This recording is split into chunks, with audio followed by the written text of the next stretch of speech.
All right, Dave, thanks. The drama continues in the Southeastern Conference, and the final kickoff of the day is a battle of Tigers. 16th ranked Mizzou on the road for the first time taking on Auburn. This is SEC Saturday Night, presented by T-Mobile 5G Home Internet. And despite a 3-game losing streak, they have sold out Jordan-Hare once again for this passionate and dedicated fan base. And the Missouri Tigers playing in front of a road crowd for the very first time this season, the last FBS team to play a road game. And the Tigers matching up with the Tigers of Auburn, who are trying to get things right and hoping to avoid an 0-4 start in league play for the 3rd straight season as they take the field at Jordan-Hare.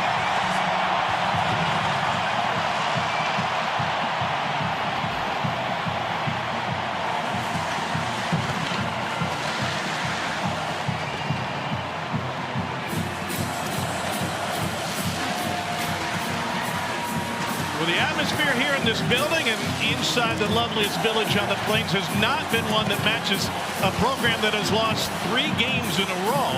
2 of those coming in dramatic fashion and with plenty of controversy. The enthusiasm still high. Welcome, everybody. Tom Hart alongside Jordan Rogers and Cole Kulick. But Cole, that doesn't mean that there are answers offensively. When we met with head coach Hugh Freeze yesterday, his patience is worn thin with the quarterback position. We may see a change tonight. And I asked him again to re-emphasize that on the field here before the game, Tom, and he said the offense cannot continue to struggle the way that it has. The decision-making from Jackson Arnold has to improve. I asked him about Ashton Daniels. Said he had an excellent week of practice. Do not be surprised if this offense gets bogged down in the mud for the first couple of series if Hugh Freeze looks to make a switch at the quarterback position. He has confidence in what Ashton Daniels can potentially bring. All right, Cole, thanks. Meanwhile, on the other side, Jordan, what Auburn's offense has been, the change of scenery from the first half against Georgia to the second where they couldn't move the ball at all. How can Jackson Arnold get right so he can stay in the game? Well, he's got to hit explosive plays. That's been what this offense is missing. In the 3 straight losses, they haven't eclipsed 300 yards, right? They've moved the ball at times, but the second half of Georgia, it was just not good, for lack of a better term. And so Jackson Arnold, we spoke with Hugh Freeze, the decision making. It's not that plays aren't there. He's got to pull the trigger. He's got to find guys like Cam Coleman and Eric Singleton downfield when the opportunities are there. And we've kind of seen him tuck the ball, run with it, be hesitant at times. It's going to be a short leash for Jackson Arnold. This team is too good on defense to waste bad offensive performances. Indeed, this is an elite defensive team, especially against the run, and that defense has carried them to this point in the season and kept them in these SEC games. Yeah, and this one's going to be fun to watch. It's strength on strength. This Auburn defense is so good stopping the run. They play really physical man defense on the back end, and they're going up against Ahmad Hardy, who's arguably the best running back in all of college football. His story is unbelievable. From an unheralded recruit, just offers from Southern Miss and ULM, goes to ULM, now his first opportunity in the SEC. He has been absolutely electric. You see the ranks there. He's near the top of every category. And what you're going to see tonight is a guy that never gets tackled the first time a defender hits him. He's a bowling ball out there, and Auburn's going to have to slow him down to win this game. Well, they've got a blueprint to do it. Alabama stifled Hardy in the Mizzou run game last week, and the Tigers' first loss of this season under head coach Eli Drinkwitz. Missouri has won 21 consecutive games against unranked opponents. Pyros have cleared out their journey where they're hoping to see their home team get back on track. Missouri won the toss. The Tigers in black and gold have elected to defer, and so Auburn will receive. And we'll see if Jackson Arnold can get the offense going early. Rayshawn Pleasant back for Auburn, standing near the goal line. Aubie's fired up and ready to go. Got a headband on.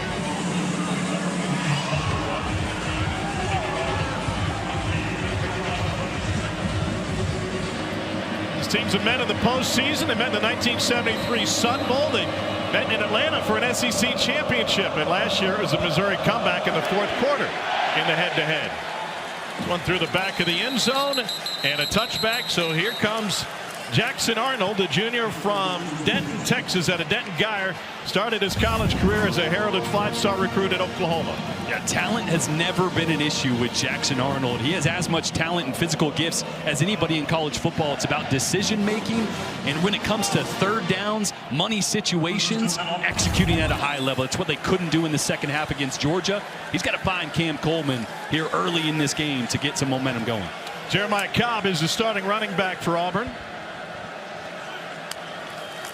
And he'll get a touch on the first play from scrimmage as he lowers his shoulders and picks up 6. Let's take a look at the impact players when Auburn's got the ball. Yeah, it's the both tackles, Xavier Chaplin and Mason Murphy, because if Auburn wants to push the ball downfield, they got to worry about Damon Wilson and Zion Young on the other side, who have combined for 8.5 sacks, 2 of the best pass rushers in the SEC.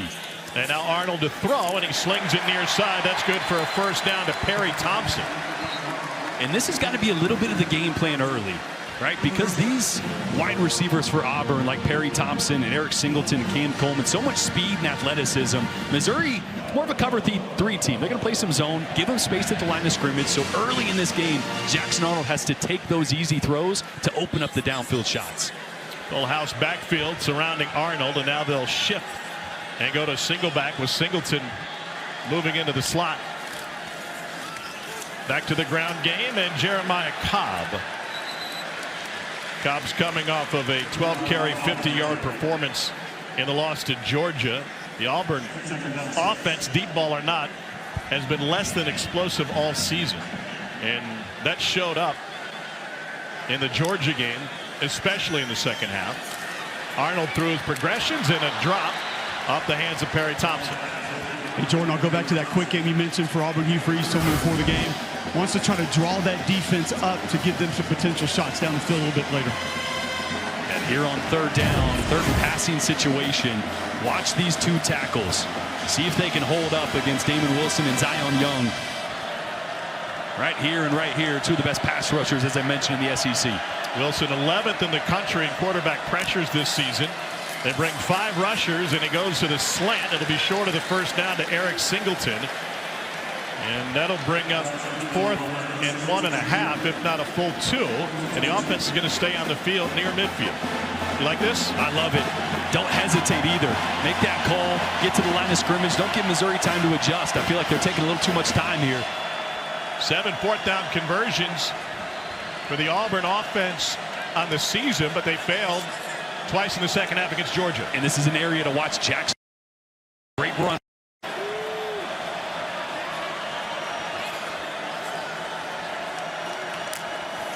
Arnold wants to throw. Lets it go. Puts a lot of air underneath it, and a leaping grab made by Perry Thompson, and the officials trying to confirm. Marvin Burks had the coverage, and they'll say he brought it down inbounds, and a first down for the Tigers. Well, it's a good job by Jackson Arnold of holding on this one. That is, oh man, it's just going to be out of bounds. Pass interference, defense, number 1. 15-yard penalty, automatic first down. So it wipes off the 25-yard gain because he was out of bounds, but first down for Auburn. That will extend the possession. Yeah, that's Marvin Burks. Was ejected in the first half last week against Alabama for a targeting play there. Nice little pick or rub route by this Auburn offense on that one. Gave Perry Thompson the advantage, and Burks was playing catch up, a little too much contact. Well, one thing Hugh Freeze has to like is Jackson Arnold's giving his wide receivers an opportunity to make the catch. The air on the ball was nice there. A lot of times Jackson will throw that ball a little too flat, not give his guys time to adjust. Same starting 5 all season on the Auburn offensive line, though their production has been hit and miss as Jeremiah Cobb gets it again on first down for a pickup of 5. A ton of value in that hard count there, though. You saw the left side of that Missouri defensive line not necessarily being able to fire off the football. You make them second-guess things a little bit. They play back on their heels, not able to tee off. That can help that Auburn offensive line throughout the course of the game.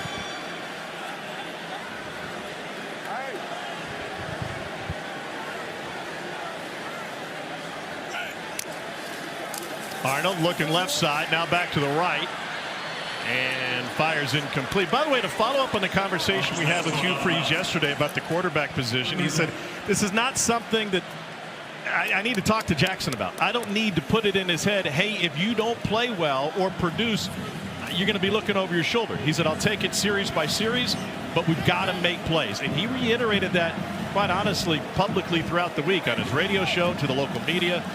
I don't think he's hiding it publicly what he's looking for. No doubt.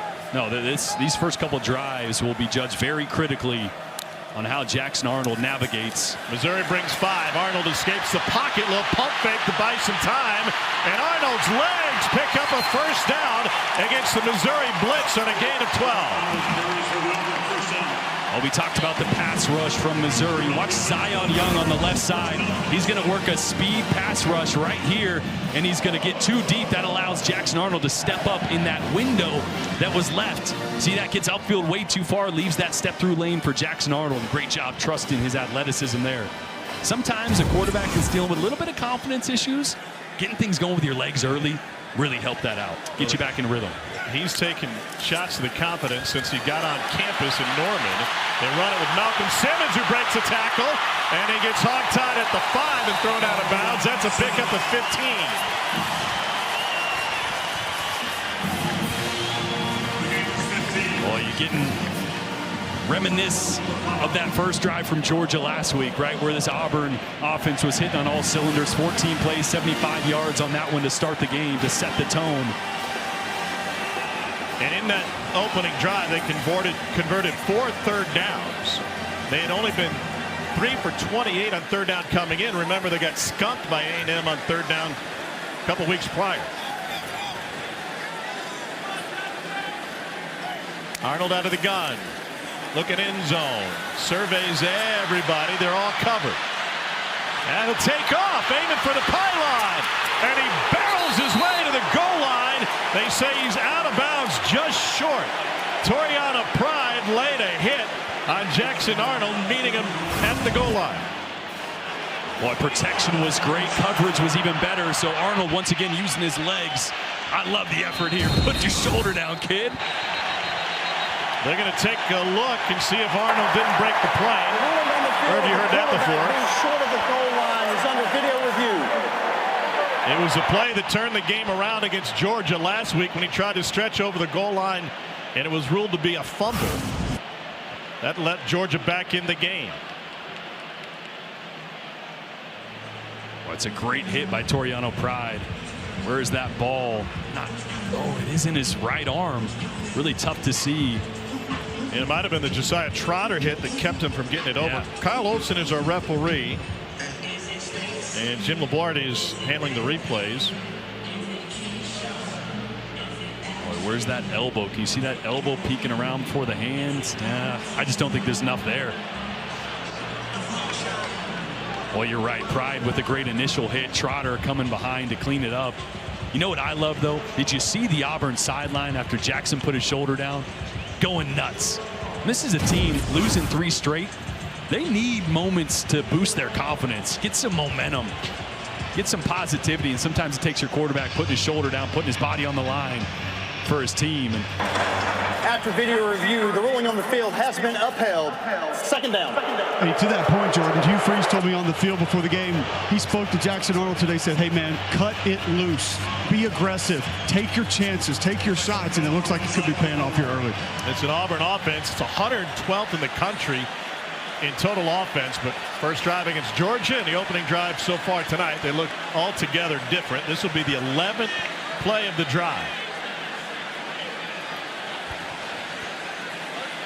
What do you like here?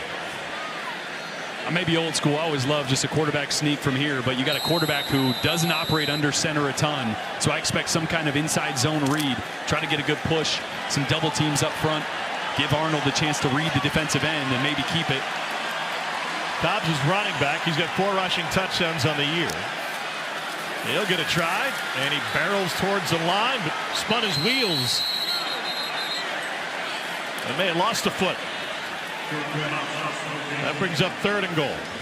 I'll go back to what Jordan said. You don't get under center a whole lot, okay? You understand that. You stay in shotgun.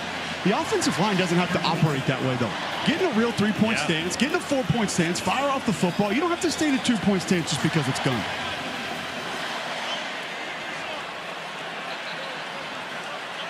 Third and goal, opening possession for Auburn.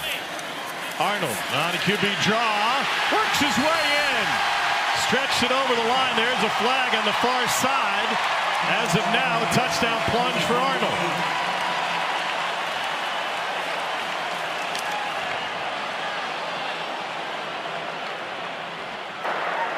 Offside. Defense. Number 0. Lined up in the neutral zone. That penalty's declined. Score's good. And Jackson Arnold's got the juices flowing here early tonight. Absolutely love it. It's a little QB power lead. He's going to get a puller. He's going to get a lead from his back, and watch the over rotation from this side. Arnold does a great job of cutting his back. Trotter overplays it to the front side. Arnold reads that, breaks through an arm tackle, extends for the goal line, and what a drive for Auburn to start this game. Alec McPherson punches it through, but there are multiple flags flying. Looked like a parade. Illegal substitution. Defense. 12 players on the field at the time of the snap.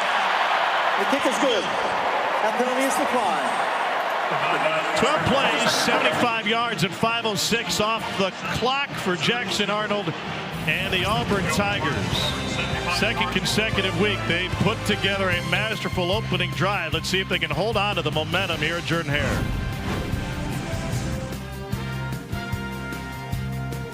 Plains looking for a reset, a change of scenery. He said, my whole career has been filled with adversity. Just need to go out there and play football, throw it up, let my guys get it. That's what he did on the fourth down play. The pass interference allowed the drive to continue, and then Auburn eventually punched it in. Tavoris Jones back to receive for Missouri. And there will be no return for the Tigers. And both Prevula, who transferred to Missouri in the offseason, leaving a Penn State team that was headed to the college football playoff. His former road roommate Drew Aller saw his season come to an end last week, and now Bo, coming off the first loss as Missouri Tiger, trying to get back on track. Yeah, probably one of the more efficient quarterbacks in the entire country until the Alabama game last week. His worst statistical performance of his career. But remember, at Penn State, he was a gadget guy. Never really operated a game for 4 quarters, so great learning opportunity. A couple turnovers on decisions that he'd like to have back. How he responds and whether the run game gets going are going to be the storyline for Bo bouncing back this week. No Ahmad Hardy to start the game. It's Jamal Roberts in there, and a little misdirection on the first snap, and to the tight end, Brett Norfleet, and it's batted away by Kane Lee. Great play. Here are the impact players. Yeah, it's Ahmad Hardy and both linebackers on the other side, Xavier Atkins and Robert Woodyard. Missouri loves to do what we call outside zone. You're going to see a handoff. They're going to try to get the edge. They want everybody moving lateral, and Hardy's going to try to find a lane to get north and south. These linebackers got a big task in front of them today to slow down this really good Missouri rushing attack. Second in the country in rushing for Hardy, the sophomore out of Oma, Mississippi, by way of Louisiana Monroe. And he tries to work it inside, and Auburn is all over it. Keldrick Falk in on the stop along with Keon Crawford. And this is not where Missouri wants to live. They were 1 for 10 last week on third downs. Kind of for that, what you saw right there. They didn't run the football effectively after the first drive. Too many third longs is not where Bo Prevula and Eli Drinkwitz want this offense. Eli was on the season. He knows how tough a place to play it can be when the crowd gets into it. So he wanted to start this game with a conservative game plan. Tougher when you're facing third and long. Prevula over the middle, and Kevin Coleman Jr. finds a soft spot to pick up the first down. Gain of 15. Boy, Kevin Coleman banged up a little bit last week against Alabama, had an ankle injury, was in and out of the lineup, but he is their go-to guy. Leads the SEC in receptions. Third in the SEC in yak yards. Kirby Moore, the offensive coordinator for Missouri, does a great job of moving Kevin Coleman all over the field. Motions, shifts, finding ways to get him in space. And a big pickup there on third. Here's Hardy trying to find the out. I got to get back to that. You said yak yards. You know, my mom's watching tonight, so I know she's asking, what does that announcer mean by yak? Well, I probably shouldn't have followed up yak with yards because it's kind of the same thing. Yards after catch, right? Coleman's one of those guys you want to get him the ball in space. They really don't target him downfield. It's lateral. It's horizontal plays to get him in space, and then he's great with the ball in his hands. Saw Keyron Crawford play that vertically upfield, something DJ Durkin stressed to us in those meetings, fellas. So they want to attack to try to disrupt Missouri's outside run game, and they do it right there. Keldrick Falk is in. And Cole, to your point right before the play, exactly how DJ Durkin can be disrupted. You want to spike the outside zone play that Jordan mentioned earlier in the broadcast. So go ahead and get upfield, force that back to make a decision quickly. You're going to cut it back, go back. You're going to have to outside if that's the decision that you want to make. Excellent job by Keldrick Falk getting north and south against that Mizzou offensive line. And that's that outside zone play. You don't, as a D lineman, want to just run with the offensive lineman. You want to get vertical. Great job there by Auburn. 3rd and long for Missouri. Roberts is the back now. O-line holds. Prabula deep and too strong. Overthrew Kevin Coleman. Prabula's deep ball has not been effective over the course of this season, and after converting a 3rd and 10, they failed to convert a 3rd and 14. And that'll bring the punt team on the field for Eli Drinkwitz and Connor Wessel. Yeah, Prabula just not a pocket passer. That's not his comfort zone. They want to move the pocket, get his legs involved. 3rd and longs aren't going to be good for this Missouri team against this elite Auburn defense. Malcolm Simmons gets taken down immediately after the Wesselman punt. They covered 41 yards. Auburn's 2nd possession of the night from a sold-out Jordan Hare. Coming up next. SEC Saturday Night is presented by T-Mobile 5G Home Internet. First ever meeting between these programs came in El Paso, Texas, and tight ends named Kelsey have been big in Missouri for a long time. That was John Kelsey for the touchdown on a halfback pass, and then John Mosley with an 84-yard return for a touchdown. He was one of the best in the country back in 1973 for head coach Al Onofrio. Shook Jordan on the other side for Auburn. Back side for Auburn. Back then, Cole, the offensive line averaged 227 pounds. This year, Missouri's tipping the scales at 316. Quick as cats, though, Tom. You get laterally, dive at those knees and ankles on a regular basis.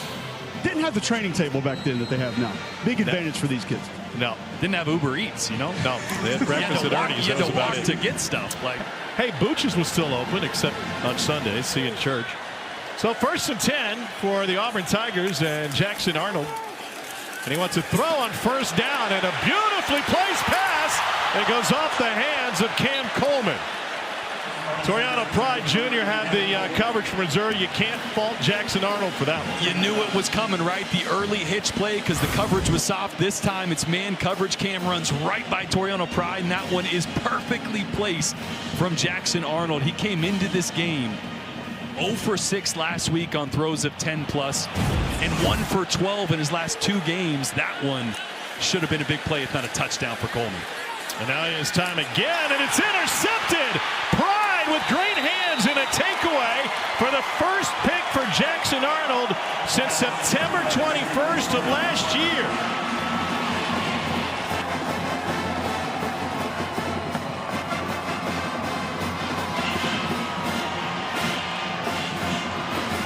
Just a first real mistake for Jackson Arnold. You can see there the first interception in a long, long time. You're going to see him work the left side, the top of your screen. You got Cam Coleman on a little hitch route. You got running back on a little whip route. That ball was just kind of in between both. I'm not sure if that was behind Jeremiah Cobb. I think it might have been. Oh, see, look at him. He's saying, I thought Cobb was going to settle right there. So in man coverage, the running back's going to go up and then go outside or inside. In zone, he's going to sit. And I think Arnold expected him to sit right there, and interception. So 2nd possession for Missouri, and Bo Prabula with a nice spin move.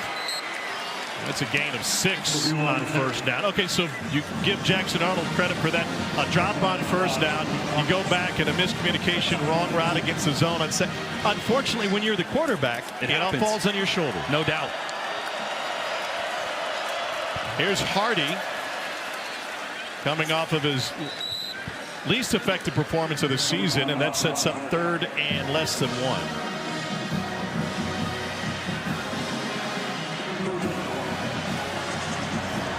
Auburn's bringing in some bigger bodies there up front.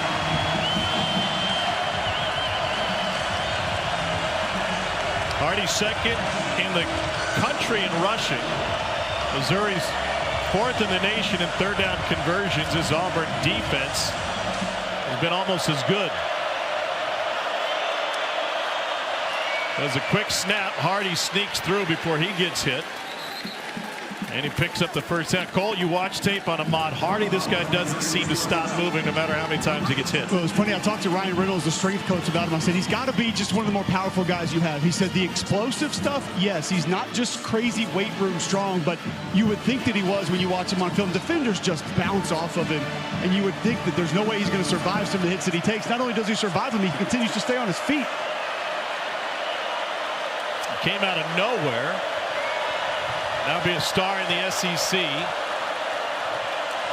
For a 5-1 Missouri team. Prabula has Norfleet, sidearms it out to his tight end, and he gets taken down before picking up a yard by Robert Woodyard Jr. Norfleet's been so good for this offense. Finally healthy. Been really banged up over his career. Had the big touchdown catch on the first drive versus Alabama last week. With how much outside zone and how much movement this run game gets out of these linebackers on the other side, Norfleet's such a weapon in the play-action game. That time Auburn all over it. Time for the national lead in receiving touchdowns by a tight end. And another one against Georgia. Hardy. Whoa! Immediately taken down. He's got back to the original line of scrimmage, but Amaris Williams with the bear hug. Amaris Williams. Penetration was the key for DJ Durkin, and also wanted to compress these A and B and C gaps. You can see that's a great job by Williams right there of setting a firm edge and making the tackle, and another 3rd and long for Missouri. Tigers 2 of 3 on 3rd down tonight. Timeout taken by Eli Drinkwitz. Timeout, Missouri. He'll try to settle this Auburn crowd and recognizes the opportunity in front of him after the takeaway and positive field position. Back to Jordan Hare in a moment. Thoreau Field, Alabama had the answer for Missouri's offense on 3rd downs. And now the Tigers trying to extend this drive that started with a Toriano Pride interception. Keep an eye on Keldrick Falk, the talented pass rusher for Auburn. They move him around up front on these 3rd downs. He's inside right here. Tigers send Marquise Johnson in motion. Prabula with a check and a signal out to Johnson, number 2. Looking to the right, fires, complete for a 1st down. He put some zip on that one to Joshua Manning. That was a great job by Manning.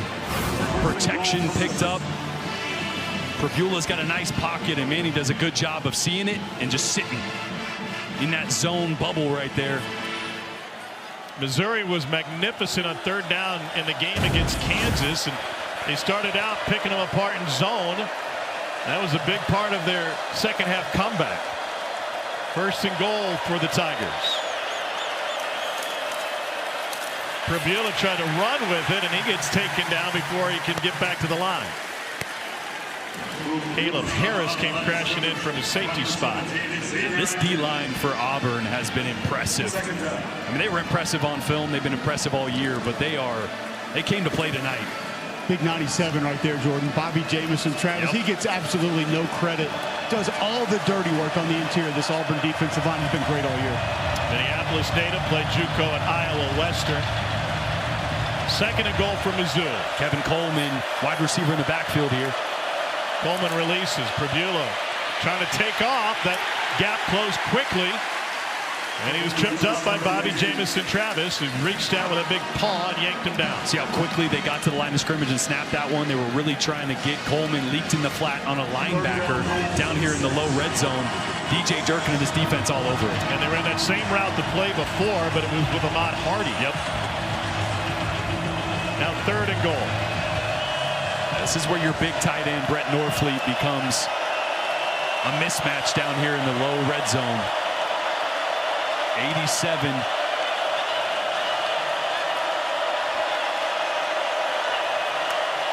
Four-man rush. Prebula escapes traffic once. There's a flag down, 2 of them. And Prebula barely got out of the pocket. You got to knock some sod off of that face mask. Boy, Atkins came right through the line of scrimmage on that one. Holding. Offense. Number 77. 10-yard penalty. Third down. Kyle Olsen, or what penalty is declined. It's 4th down. And Curtis Piegler, the Alabama native, is the one that got flagged, and now Missouri bring on the kicking team for a chip shot.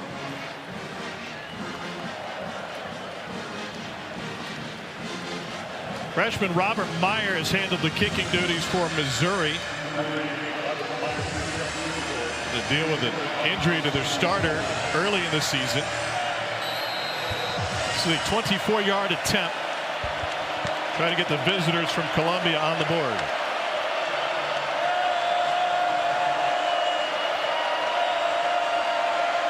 Operations clean, and the kick is good. All of that, a 10-play drive nets just 24 yards. And Mizzou takes 5:05 off the clock, but can't find the end zone. Eli Drinkwitz and the team have left Boone County for the first time this season. You still collect your per diem when you don't leave home? Oh, I used to love road per diem. I don't think you do. No. Then a bye week after the homecoming win against UMass, loss to Alabama, and now trip down. They actually flew into Montgomery and had some travel issues. Flight was a little bit late. Isn't that pretty wild? 6 straight weeks at home. Yeah. I don't think you would draw it up that way. No. What's he checking Facebook right now? Coach trying to figure out where his per diem is. Yeah. Always be recruiting, huh? Oliver Robbins will kick off. Rayshawn Pleasant. As orange spikes back on the Auburn goal line.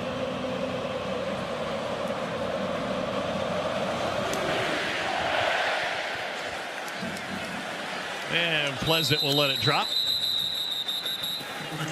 Dig back into Jackson Arnold.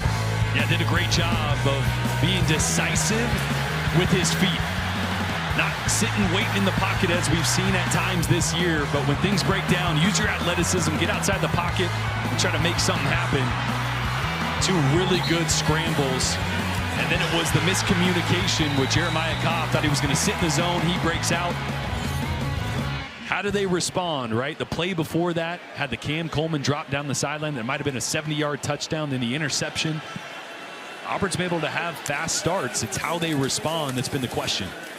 And another drop. That was Cam Coleman. Sophomore from just down the road at Phoenix City, Alabama.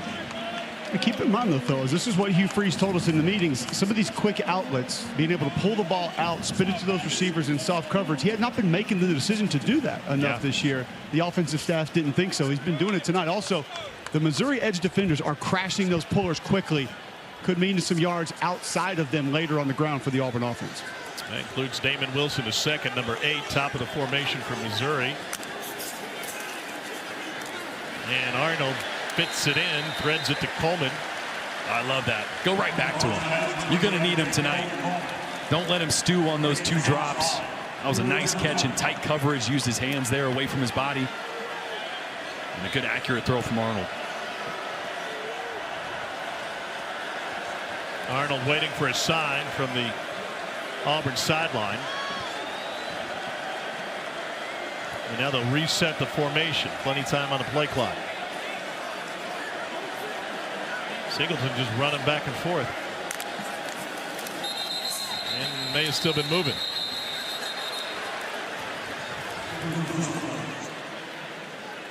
Singleton's got to be set for a full second.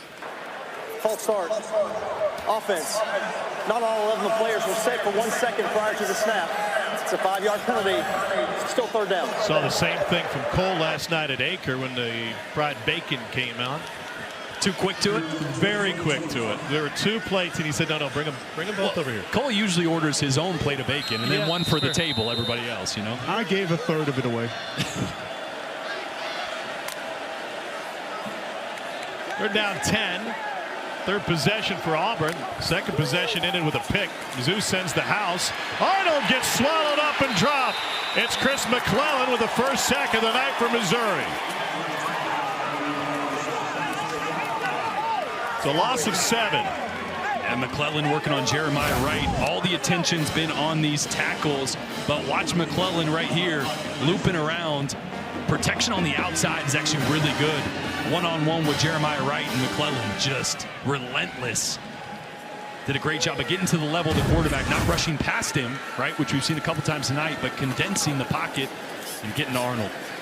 The Aussie, Hudson Cock, gets it away, and we get a fair catch granted to Kevin Coleman Jr. after a 46-yard punt. Let's take a look at Ahmad Hardy. Yeah, this is the outside zone. This is what they want to do. Get all offensive linemen going in one way. They either want to get the edge, hope you misfit a gap, or then cut back. A lot of things can happen when you go sideline to sideline. Right here, you got a Bama player jumping out of a gap that opens up 2 holes, and then they also don't set a firm edge. So nothing going right here for Bama. That was early. Missouri had the run game going, and then Bama got really gap sign. You see everybody holding their gaps laterally, and then they started setting a firm edge. There was nowhere for Hardy to go. That's what you want to do against this outside zone. You want to stay in your gap, you want to set an edge, and you want to try to get vertical penetration, as we've said a couple times tonight.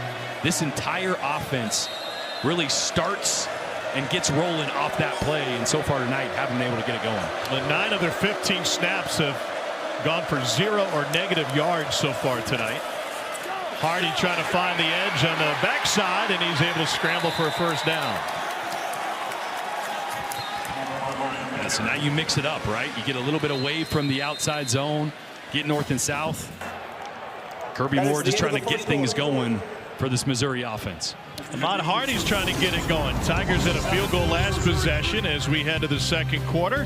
We've got a tight one in the final game of the Southeastern Conference tonight. 7-3 Auburn. Auburn with an early lead, 7-3 moments ago. Cole Kublik with Hugh Freeze. Coach Freeze, quick game looks good for Jackson Arnold tonight. He's had some opportunities down the field. He's taken them. How do you feel about his aggressiveness? Yeah, really good. You know, it's his first pick. Kind of excited about it. Glad our defense held him to 3. You know, thought we had a touchdown there. That's not normal for Cam. We've had 2 more drops. You know, we've got to just settle in and win that first down. And I think we've got a good plan to move it, but you got to win first down. Thanks, Coach. Yep, thank you. Here's Ahmad Hardy after a 17-yard gain. Picks up a gain of about 8 on that one. Some people questioning that comment from Hugh Freeze. Cole, help us make sense of being excited about a pick. We had Jaden Daniels when he was at LSU a couple of years ago. Brian Kelly told us early in the season, I need him to throw an interception. I want him to throw an interception. We both looked at each other like, what in the world are you talking about? You got to explain that to us, Coach. And he said, until he understands it's okay to take the chances, to take the risks, we're not going to get explosive plays. We introduced that comment to both Jackson Arnold and Hugh Freeze. Hugh Freeze lit up when we told him that. He said, exactly, yes. He's got to take chances. He's got to take risks if we're going to get the explosives that we need. And I think that's what Hugh Freeze was excited about right there. But it does sound crazy, yes. Yeah, and it would have looked different if it came on a deep ball or on 3rd and long. But regardless, Missouri only held the field goal, and now the Tigers looking at a 3rd and 2.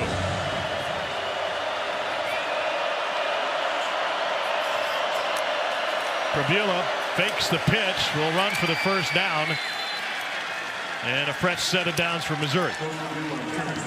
You know, Jordan can speak to it more than you and I can, Tom, but I imagine Jordan mentally, it means just as much in that scenario as it does what the intended pass was or where the route was. No doubt, especially when you look up at the scoreboard and the sky's not falling, right? That pick didn't turn into a touchdown. You still got a lead. Yeah, you don't want to turn the football over, but for a guy that went 320-something straight passes without an interception, sometimes you just need to get that off your chest and go out there and let it rip. Stop trying to play so perfect. Take some risks. Here's Hardy again. And he gets met in the hole for maybe a gain of 1 by Xavier Atkins.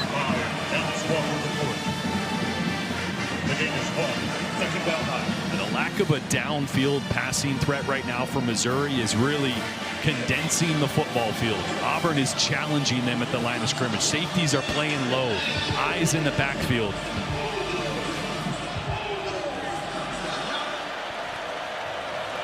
Second and 9. Beulah's deep ball has been inefficient over the course of the season. Quick release out to Marquise Johnson, and he cuts it back inside. Little wiggle to this run, and he bends it back inside. Like he's tackling Rock Corey at night. Cole, that's a pickup 19. He's a guy that means a lot to this offense for a lot of different reasons, and a young man that's been through a lot as well. It's really cool to see him having some success. We'll get more into his story as the game goes on. He was really frustrated, thought he was open just about every play last week against Alabama, and he let those emotions show. Yeah, felt like he got missed in the scramble drill early in that game. Then obviously the last interception of the game was wide open. Good to see him get some touches and get some positivity between that quarterback-receiver connection again after a tough loss last week. Play clock is already at 5 out of the pistol now. Puts it into Hardy's belly, and good vision to cut back. Atkins in on another stop for Auburn.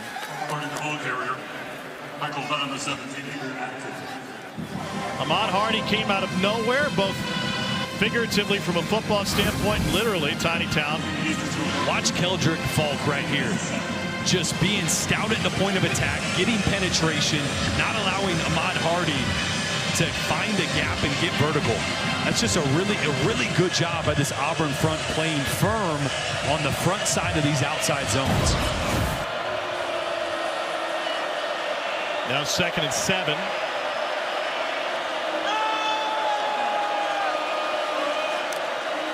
Beula swings it out intermediate to Josh Manning. Champ Anthony in on the stop, and they surge across the line. That'll be a first down, 1st and goal from the 2. They had 2 options out there on the quick release. Yeah, I love the play calling from Kirby Moore. Just the answer, right? The run game's not working. So what do? You go to the extension of the run game, the screen game, the quick throws to the outside. Get that defensive line that's playing so good for Auburn right now. Running sideline to sideline. Get them tired a little bit, and that's when the inside runs can start hitting. 10th in the country in scoring. The offense are going a glow up this year, for sure. Under center, here's Hardy. And there's the end zone. Ahmad Hardy with the touchdown plunge. And Mizzou's got its first lead of the night on a 2-yard run.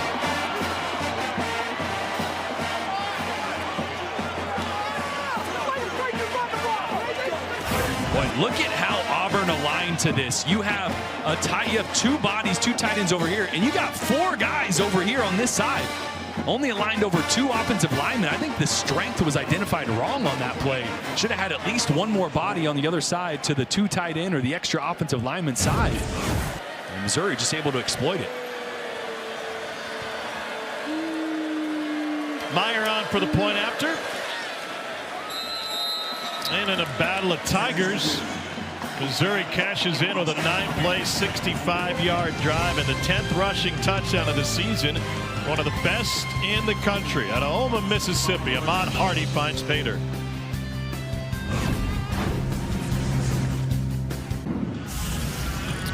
Take a look at Fansville, brought to you by Dr. Pepper.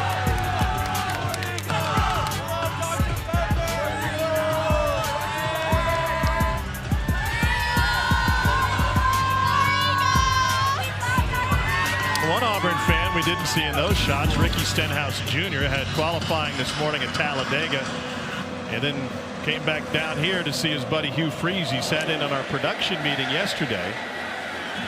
And I thought the funniest part, Cole, that meeting and hanging out with the NASCAR driver was he was supposed to come down with Kyle Larson. I said, well, who drives? Did Kyle Larson not come with you? No, he bailed. He bailed. I don't know why, but he must be a Big Ten fan. Yeah, he's at home. He's got a big playoff race tomorrow, trying to get on to the playoffs. So, man, we're here for the Yellowwood 500 down here, pulling on my boy Coach Freeze. They got a little work to do. I'm impressed you didn't go with like your gear sponsor, your car sponsor, your tire sponsor, all the stickers you got on the car. You guys just usually roll those out just out of nowhere. Well, we got the Jack Links ride this weekend, the non-vegan car. So come cheer us on Sunday. I'm glad to be in Alabama, glad to be at Auburn watching this football game. How did qualifying go?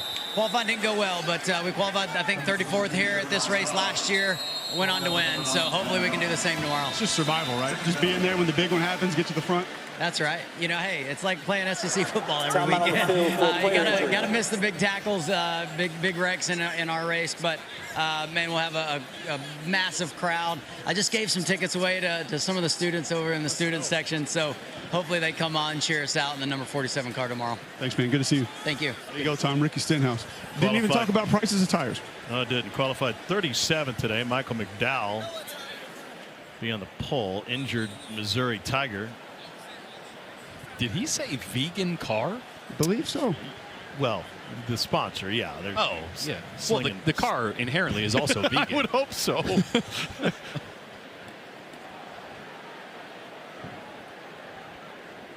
He's been big Hugh Freeze fan since back in the days when Hugh was head coach at Ole Miss. Ricky's a Mississippi native. That's Darius Smith, the injured Tiger out of Appling County High School over in Baxley, Georgia.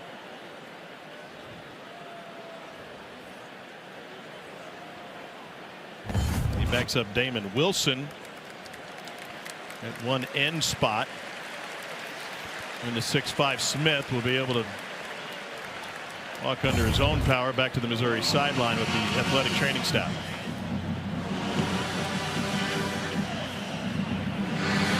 Second down 8. Second down 8 from the 27. For Jackson Arnold and Auburn. A big 2-down series right here. The fast start from Auburn like they had against Georgia. Then the interception. You got to get things going here in the second quarter. We'll start with a full house and a motion out of it.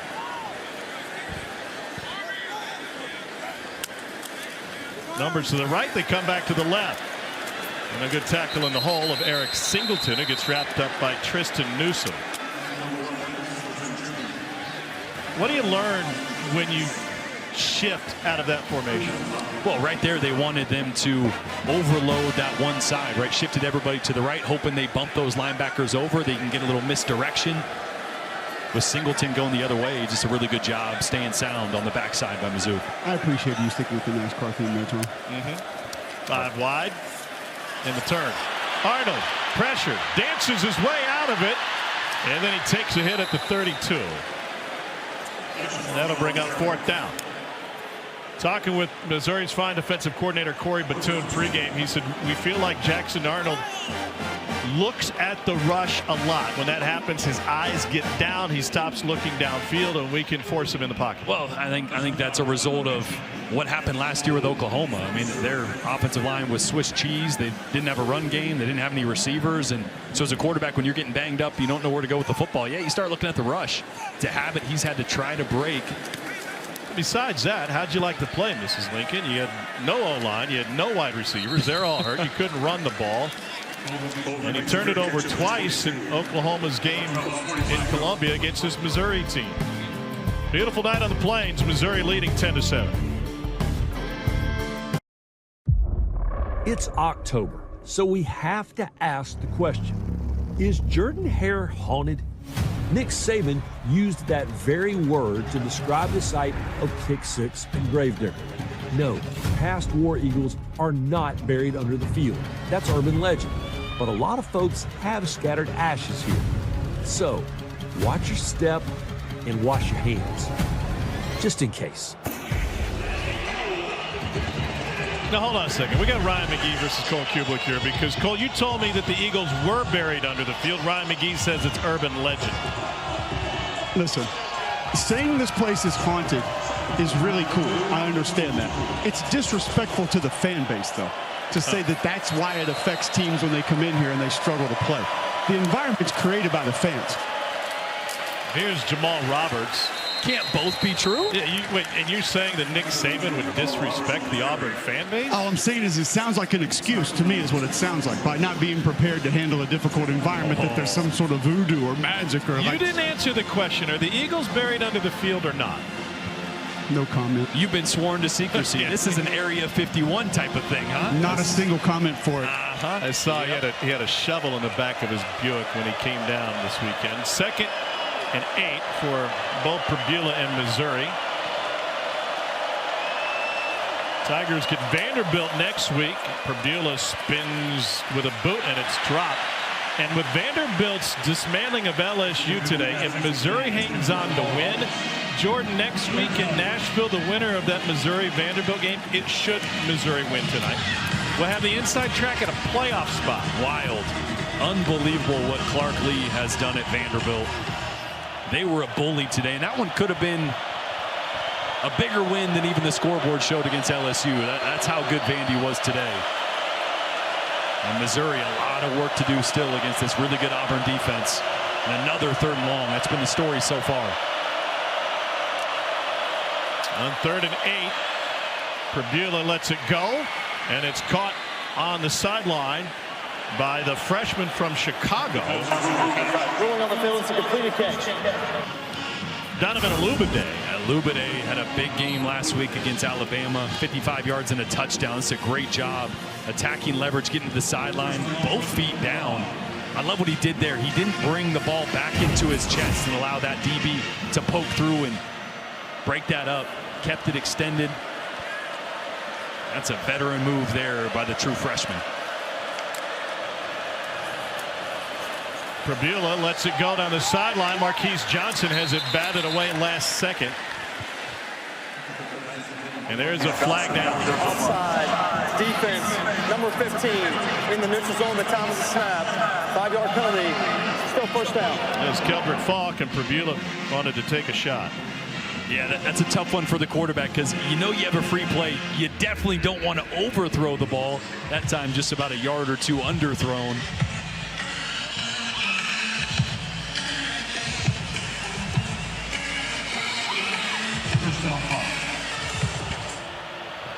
So 1st and 5.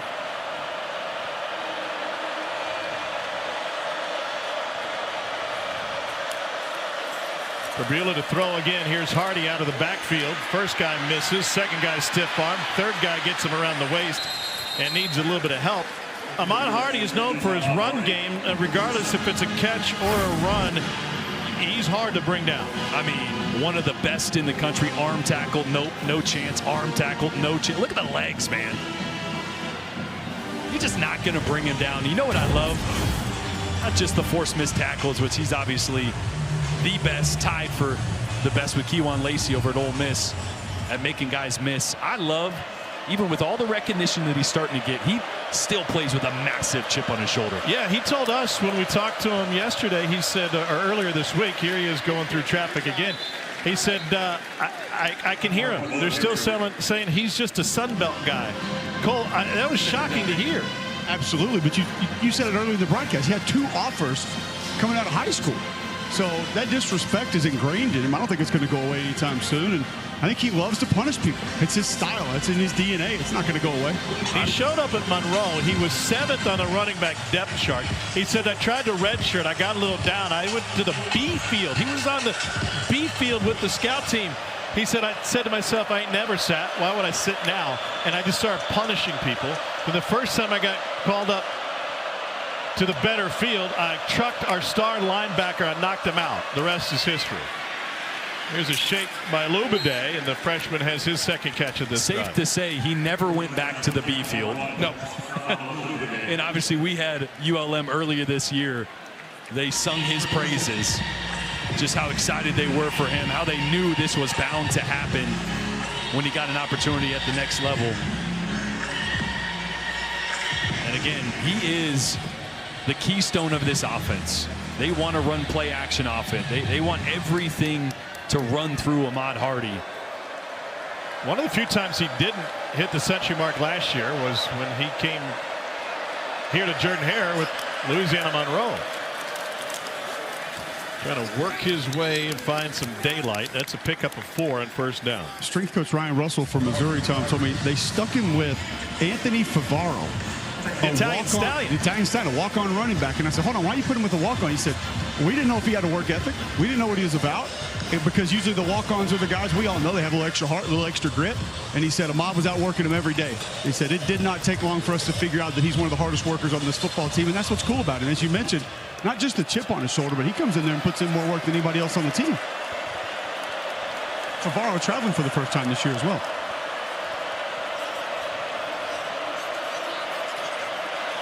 Second down 6. Used every bit of the play clock that time, and Hardy gets stood up and takes a loss of a yard. Robert Woodyard Jr. with the stop. Chris Murray there setting a really strong edge, forcing that run back inside. Again, it's been tough sledding for this Missouri run game. Ahmad Hardy just averaging 2.5 yards a carry.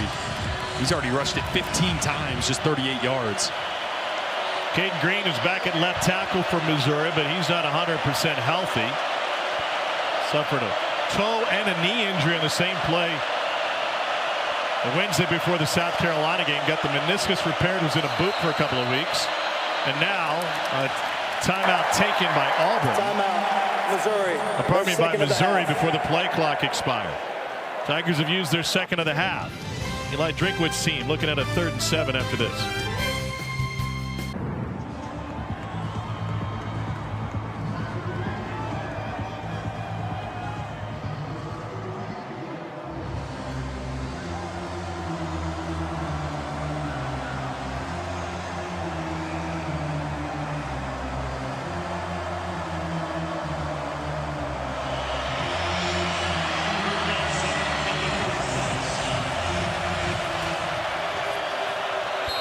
Dari, thanks. It's supposed to be separation Saturday in the SEC. I'm just more confused than ever. Auburn brings 4. Prabula steps up and fires, complete for a first down. It's Kevin Coleman Jr. It's a gain of 20. What guts by Prabula. Wow, what a great job. Watch the speed rush on the outside is going to cause Prabula to step up right in the face of Keldrick Falk, number 15. Watch the change of arm angle right here to throw around him and find Kevin Coleman. That is a heck of a job. You know, you think it's going to be clean, but they plug up the hole and he's still able to get rid of it. Poise in the pocket. Knocked around like Nussmeier did today. Prabula is keeping this one himself. And he picks up a few. And that'll set up second down. What do you make of both Prabulas so far this season, first year in the league? Well, I think you're seeing a lot of raw talent. You're also seeing a quarterback that hasn't played a ton of football, situational football especially. I think that reared its head last week. But you see the playmaking ability, the ability to change arm angles, the athleticism really pops. And at times, even back to that Kansas game, he's been his best in his biggest moments. Obviously, last week was a big learning lesson for him. But swings it out to Johnson, and he loses his footing trying to make a cut. It's a loss of a few. I thought it was interesting talking with Bo Prabula earlier this week, and he said, you know, we're still trying to find our identity in some ways, and we're still adding to the pass game, adding to the playbook. It's that time of year where you're comfortable with what you're doing. You can forget about install and get a little bit more creative in terms of what you're doing. Add to it.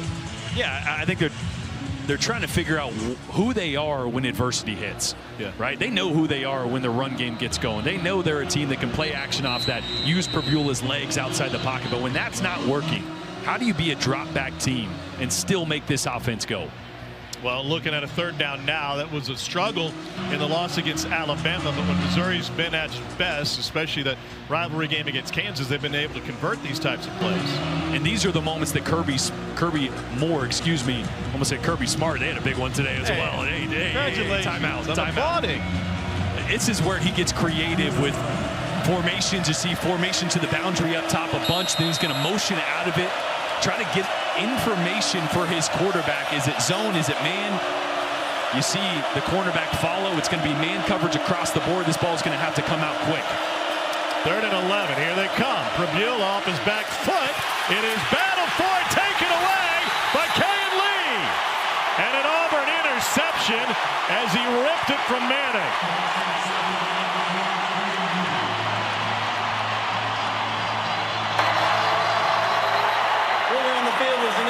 First down. Well, Auburn went cover 0. I said the ball was going to have to come out quick. Prabula did a really good job of buying some time, but once again, Keldrick Falk gets in the face. Watch him right here.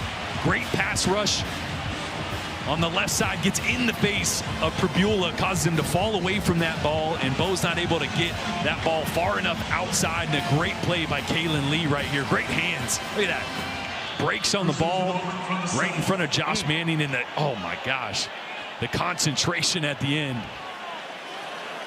First pick of the season for Lee, who had an early exit for the Georgia game due to targeting. 6 picks against 6 scores over the last 5 games for Pribula. Going back to the iPad to check it out.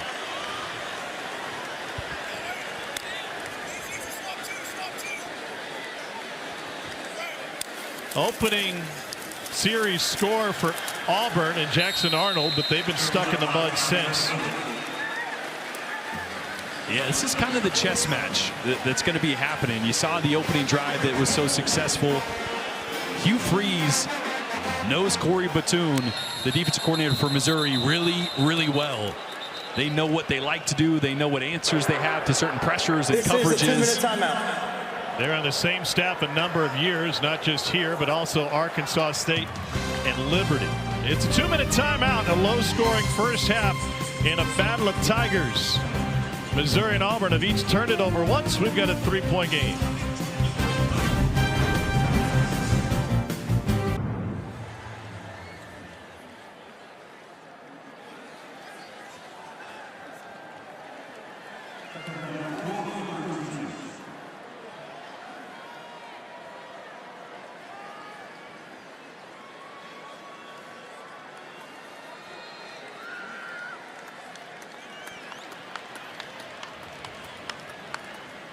All right, gentlemen, thank you. Once again, Watson's outdressed Doring. Here's Jackson Arnold scrambling, looking for a first down, and he got smoked just shy of the marker. But this Auburn offense, kind of like against Georgia, looking much different after its opening drive was successful. Yeah, the script of the opening drive was fantastic. Jackson Arnold used his legs to make a couple plays, and since that point, nothing through the air, not able to hit plays downfield. The run game's been stymied as well. This is a really important drive for Jackson Arnold, because remember, Hugh Freeze said he's on a short leash tonight.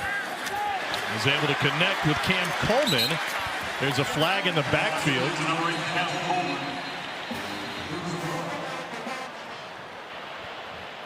1:48 remaining.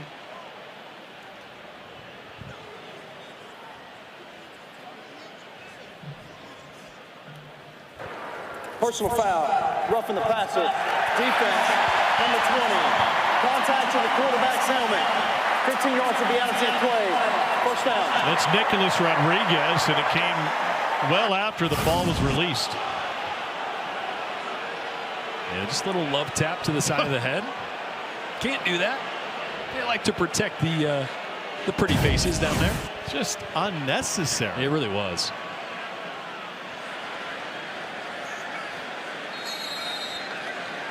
Auburn's got a pair of timeouts remaining. Here comes pressure from the edge. It's tipped, and it falls incomplete. Now, those are the plays that just frustrate you, because it's a great job by Jackson Arnold. He's going to get a fire zone pressure from that side. 2 linebackers coming. What does he do? Throw right into the teeth of it, because there's open space now. Safety's a little bit slow getting down to that one. It just good job by defender getting his hand up in the window. That's a great decision by Jackson Arnold that you're not going to see pay dividends. 5 of 11 for 30 yards.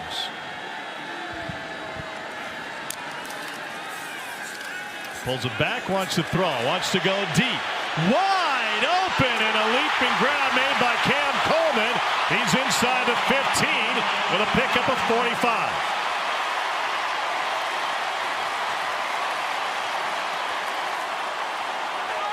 Tigers can still stop the clock a couple of times. No rush here. The clock stops to reset the chain. And trying to cash in and reclaim the lead.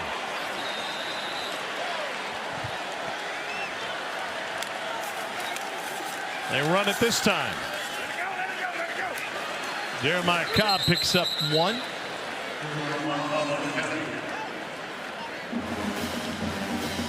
No timeout here. Clock rolling towards a minute when they get the next snap off.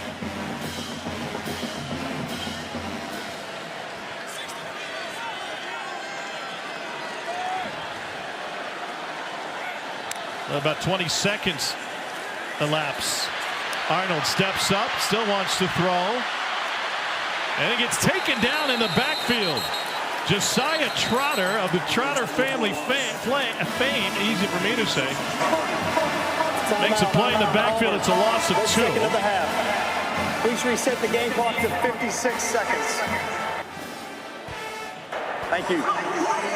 Josiah's dad, the Axeman, 4-time Pro Bowler, and his big brother won a Super Bowl with the Eagles. Well, let's go back to that big play downfield to Cam Coleman. You're going to get an inside release, and I want you to watch right here.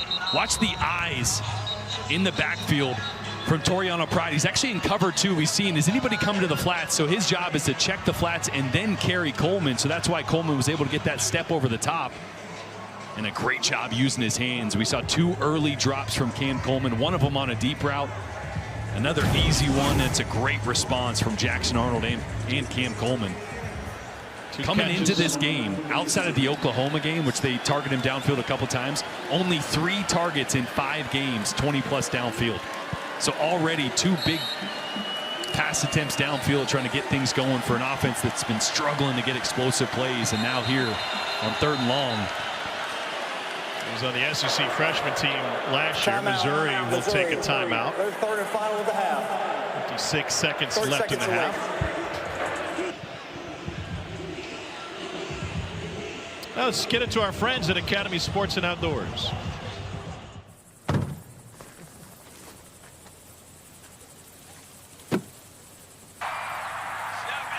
Any gate can be a tailgate.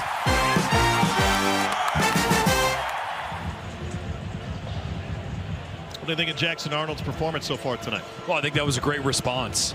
Right, I mentioned a couple really good decisions that maybe didn't pay off because of a tipped ball or a scramble, but the accuracy of that throw downfield is what you love to see out of Jackson.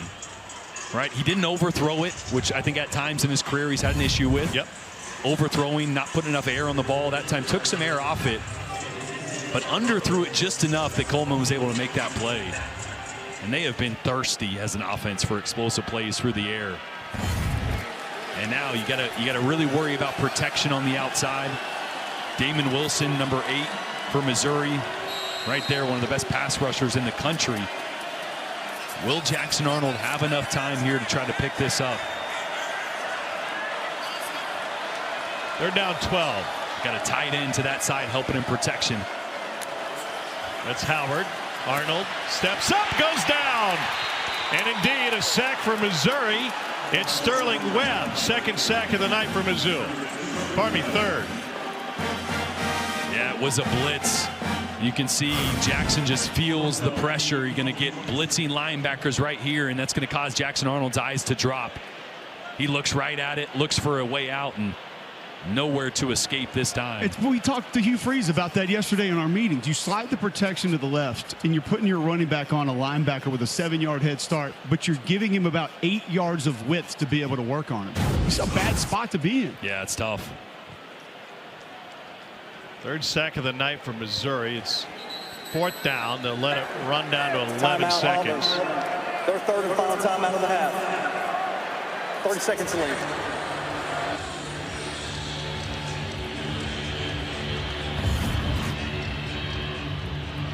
In SEC games, he's been sacked 43 times. That includes that porous offensive line that he played behind last year at Oklahoma.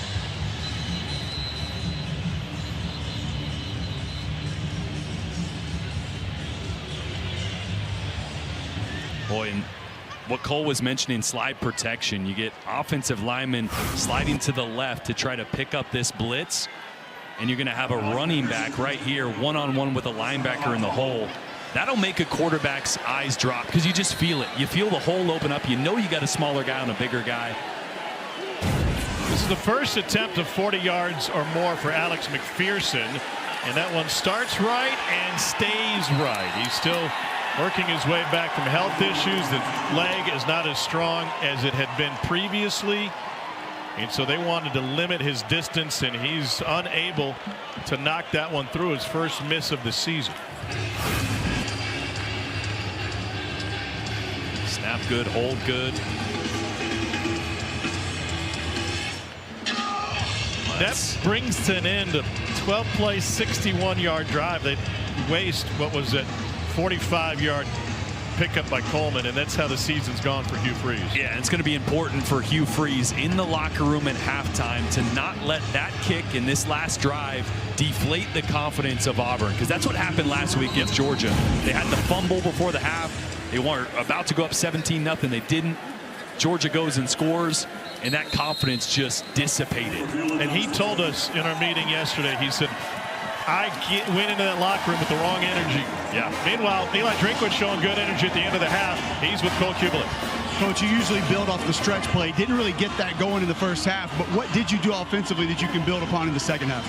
We did a great job on third downs. We got to clean up that red zone. Had a chance to really take a lead. Great job by our defense forcing the missed field goal.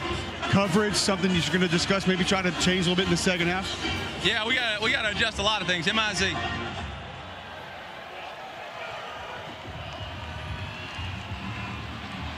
Well, Missouri has won 21 consecutive games against unranked opponents, third longest streak in the country behind Georgia and Oregon. Don't need to adjust that. Let's get you to the studio. Here's Dari.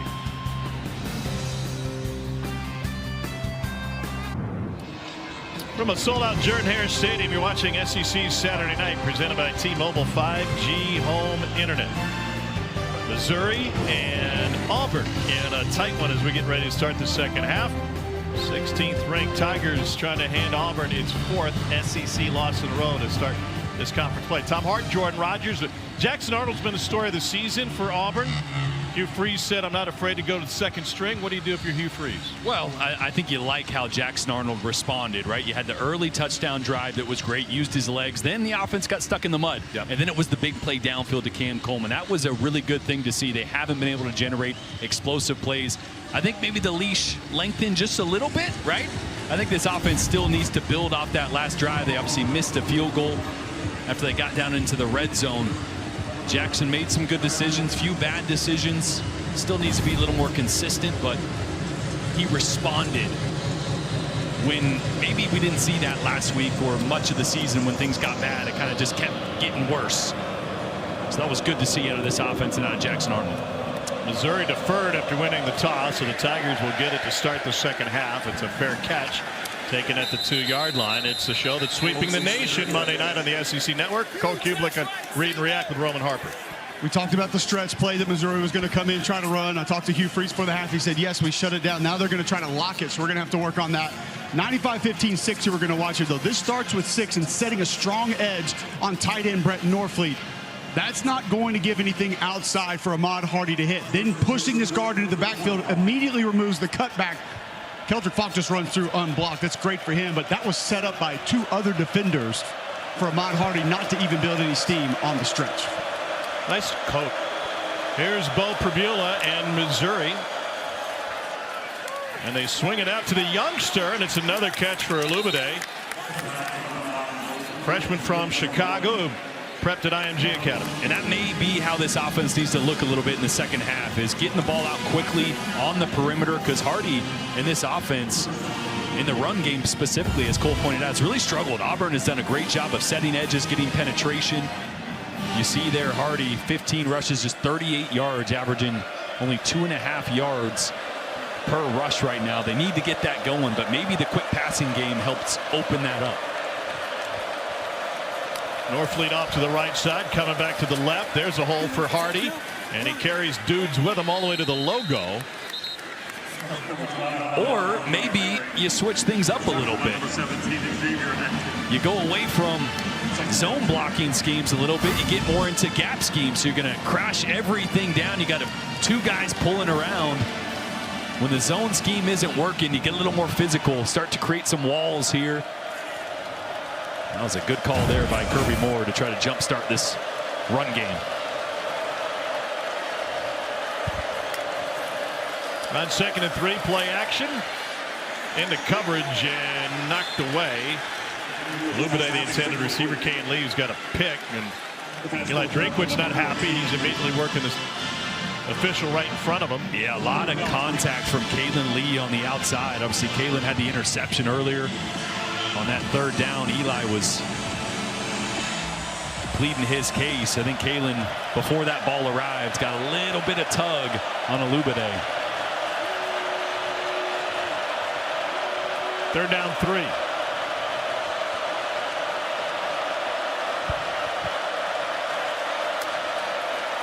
Three-man rush.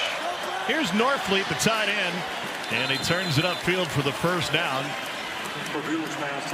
Before he turned to football full-time, he was a fantastic high school pitcher with a fastball in the mid-90s. Thought that would be his pathway to the pros. 6'8", 260 in a program that has had incredible tight end play over their history, including the Hall of Famer Kellen Winslow. He's tied with Winslow and Gibbler. Missouri tight end history, the great Chase Kaufman, Albert O, Martin Rucker, top 3. Hardy changes direction. Picks up a couple. Robert Woodyard Jr. with the stop. Boy, we just saw it on Read and React. Penetration through the C gap. Watch Amaris Williams right here. Just taking Caden Green, or actually was left guard Dominic Jodice into the backfield. That just makes Hardy stutter his feet. He's not able to get to the edge and slows down that outside zone. Green still trying to get healthy after he had the meniscus repaired in his knee and suffered through some turf toe at the same time, and that might limit what Missouri can do. Play clock was really late. Pribula sacked. Came right up the gut. Xavier Atkins, the transfer from LSU, with the sack for Auburn. Boy, he goes through 2 blocks. Connor Tollison, the center, is going to try to get him first, and then Ahmad Hardy's going to come over and try to block him as well. He gets through both guys and takes down Bo Pribula. Boy, he was just so quick through the A-gap. Neither guy had a chance. That was a mess to begin with. Tigers couldn't get set with their wide receivers. Everybody going in different directions. 3rd and long. Missouri has converted 7 of 10 third downs. This is their longest of the night, though. Play clock at 0. They just get it off again. Here comes the pressure. And wide, trying to find Kevin Coleman. Bobby Jameson, Travis in on Pribula. Boy, you can tell the noise is really getting to this Missouri team. First road game of the season. Yeah, Keegan Trost there almost let the play clock run out because he was trying to get Bo's attention. Hey, what are we in? What's the snap count? What's the protection? Communication with this crowd getting into it's been tough. Connor Westman on the punt it away. Malcolm Simmons back to return. 3.5 minute drive and nothing for it. Beautiful punt by Wesselman, but it carries across the goal line and will be a touchback on a 52-yarder. Jackson Arnold will have another crack at it. The Auburn defense giving him a chance, keeping the Tigers in this game with some penetration against Pribula. Take a look at our high-speed highlights brought to you by T-Mobile 5G Home Internet. Yeah, the emphasis coming in was getting explosive plays to Ken Coleman. He had the drop early on what would have been a touchdown. They go right back to him, another drop, and then they started to get him going. The soft coverage led to some space at the line of scrimmage, got back on track, and then was able to take the top off with that speed and finally get one of those explosive plays downfield. He's one of the fastest wide receivers in the SEC at 6'3". He's hit 21.5 miles per hour, which is the 6th fastest of any wide receiver in the SEC. So when you give him space, he can run by anybody. Wouldn't be surprised if they take another shot here.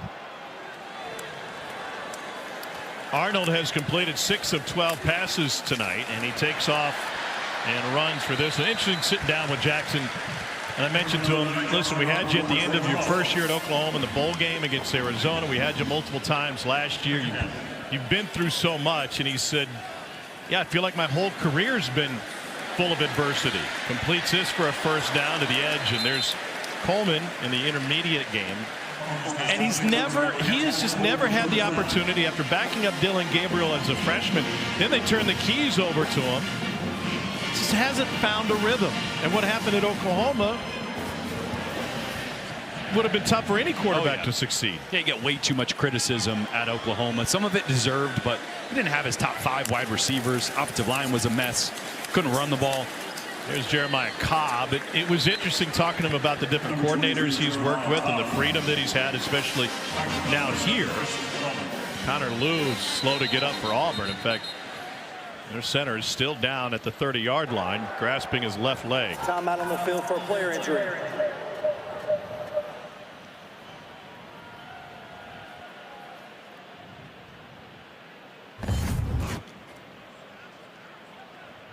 Out of Kennesaw Mountain High School outside of Atlanta. Connor made his 25th consecutive start tonight. He took over a couple of seasons ago after an injury to Avery Jones.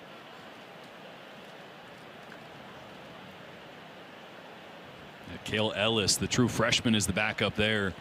Does it look like Connor Lew got a little friendly fire in the scrum? You see a little high snap there, so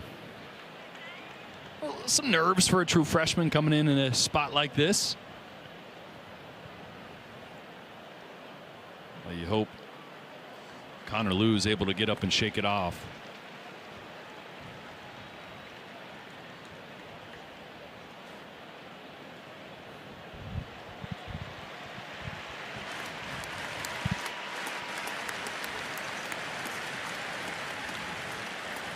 He's going to get a little friendly fire from Mason Murphy, the right tackle. Connor Lew does as he's in protection, left side of your screen, right here. Cole, how much do those knee braces help? A lot. And it can still be scary, and it can still hyperextend just a little bit, but it really helps keep all those ligaments intact, and that's why all the guys wear them.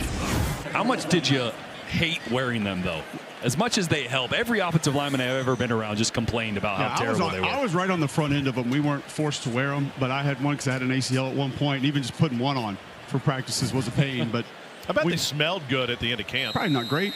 Ooh. But when you saw guys take hits laterally and not have a torn ACL, torn MCL, you knew it needed to be done. Should have invested with Donjoy. 2nd and 9.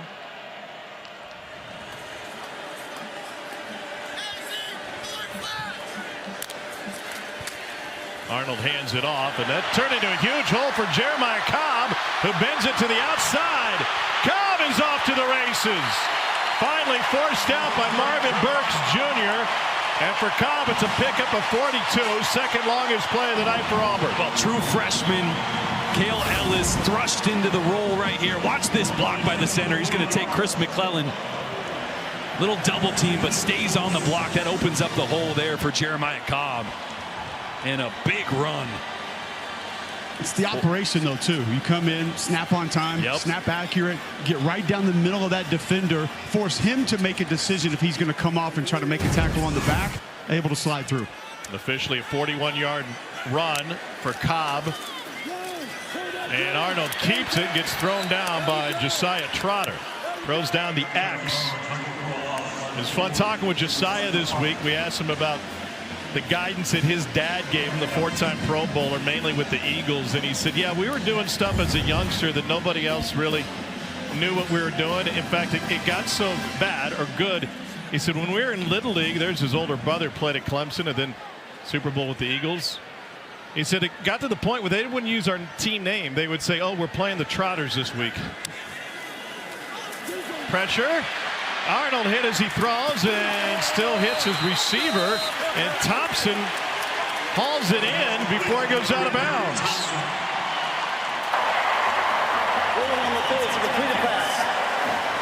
Did that in the face of pressure from Tristan Newsome coming the backside. Yeah, really good job by Jackson Arnold to escape the pressure there. Unblocked defender.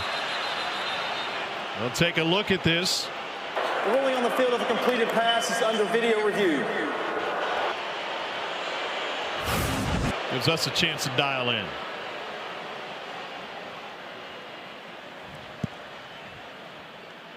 Oh, it's close. Where's that left foot in relation to the sideline? As Perry Thompson goes down with it. This will be a good angle here. Toes in. Ball secure. I think that's a catch. Secured it all the way through. You know, the knee or the side of the leg didn't hit the white paint there, I think, before he secured the catch. Thompson had a drop early, I think, on the first drive. So great job there of bringing that down, it appears. But that pressure was a direct result of the respect that Auburn has for these defensive ends. They had tight ends on either side of the tackles to try to firm up the edges, and that left a blitzing linebacker the ability to come right through the A-gap. So really good job once again of Jackson Arnold using his legs. After video review, the ruling on the field has been upheld. It's a third down.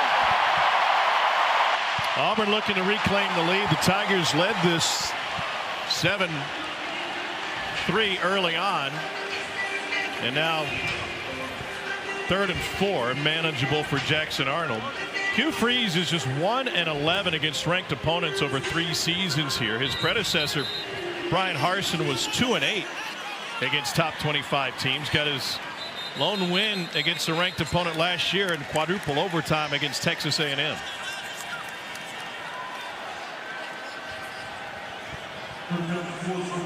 Third and 4. And see Hugh Freeze there giving a few last-second tips to Jackson Arnold. They empty the backfield. Now they'll populate it with Cobb. Singleton in motion. Pressure from the edge. Arnold flicks it out, incomplete. Somehow just barely got rid of it before his knee came down. Sterling Webb, St. Louis native by way of New Mexico State. Kitchen was able to get up in the passing window. Jackson was trying the one-on-one matchup to the boundary. I thought he might work the field, a little more space with 3 receivers to the wide side. And either way, not able to get it off. And now McPherson from 38. Remember, he missed wide right from 40. And this one off the post. Clocked it twice from the right side. He's missed right. Still not back 100%. A big leg and a family lineage. And another missed opportunity for the Auburn offense. Twice they've taken it into Missouri territory and missed medium range field goals. Hugh Freeze still down 3.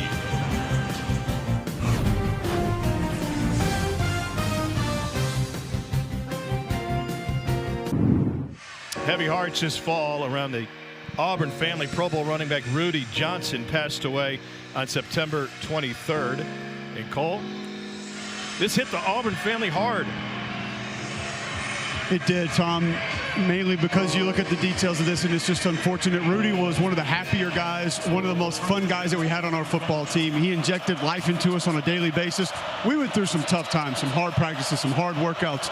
I talked to Tommy Tuberville on the field about him earlier tonight, and we remembered just some of those times that we went through. We came and we would scrimmage here in this stadium, Tom, Jordan, they would just take the periods down. We would just go until they were done. They were trying to run guys off. You didn't have the transfer portal. Tommy Tuberville wanted more talent. He was able to go get Rudy Johnson the next year. We needed that physicality. We needed somebody that we could lean on and depend on. He was that guy, but he never complained. He never complained about work ethic, about carries, about anything happening around the facility. And the coolest part was he was a superstar and he didn't act like it. He hung out with the offensive line the majority of the time. You would have never known that he was a star football player on this campus. He will absolutely be remembered, one of the best to put on an Auburn uniform. SEC Player of the Year, ran for better than 1,500 yards in the 2000 season. Prabula escapes. He's got nothing but green in front of him.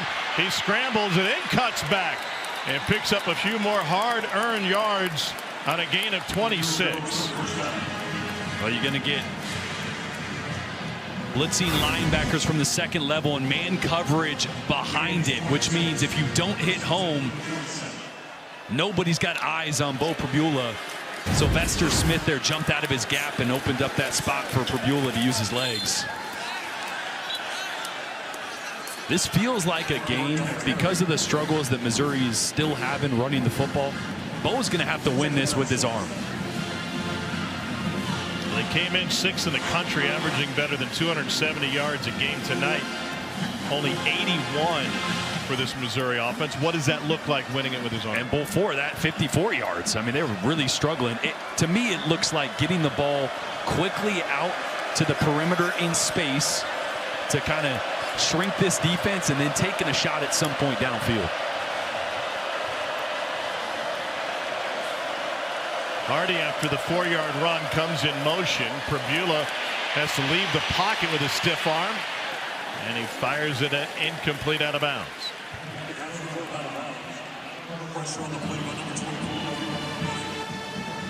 Tigers left for the 3rd and 6. This is an area where Auburn has kind of brought the heat. 3rd downs, they haven't shied away from stacking the line of scrimmage, going man coverage, bringing pressure on Bo Prabula, forcing him to get the ball out quick. Let's see if they do that again here.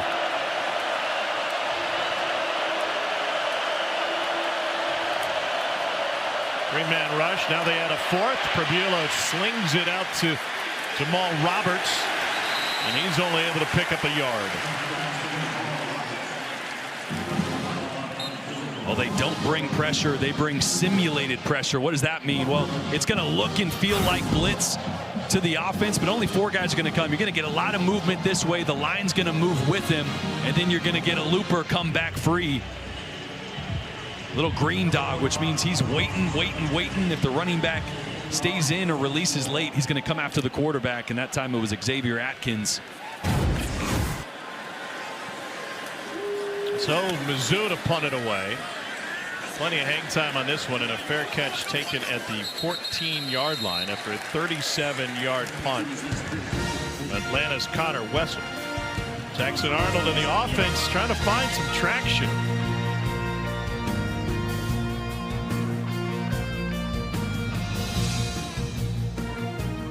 So this season, for every field goal and extra point made by participating universities, our friends at Allstate are going to make a contribution to the university's General Scholarship Fund.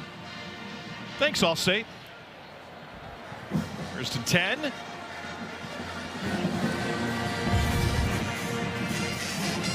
Last in the conference in second half production. Yeah, and this has kind of been the story. Just 50 total yards in the second half last week against Georgia. When things got tough, this offense didn't respond. You've missed 2 field goals after really good drives. You stalled in the red zone. Jackson Arnold in this offense has got to be thinking, we got to score touchdowns here to win this. 5:33 to go, 3rd quarter. High snap with the backup in and a sling out to Singleton, and he picks up a 1st down. He got dropped by Jalen Cadlon. Cole, what did Hugh Freeze say at half about the second half production?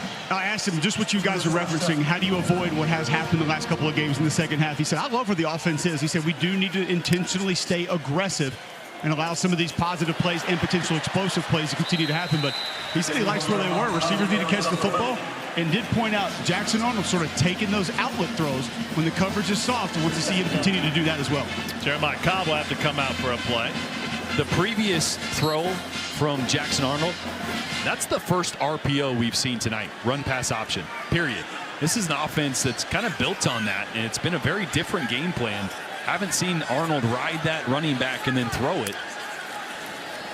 Go with a sweep for Malcolm Simmons, and he's able to move the chain. It's one of the reasons that Hugh Freeze went and got Jackson Arnold. This is the type of offense, up-tempo, RPO-based, that Jackson has ran since high school. He's had to deal with consecutive high snaps from Cale Ellis, the freshman, second-string center in the game now. That one was on target. And here's a carry for Justin Jones, senior from Bessemer, transfer from UAB.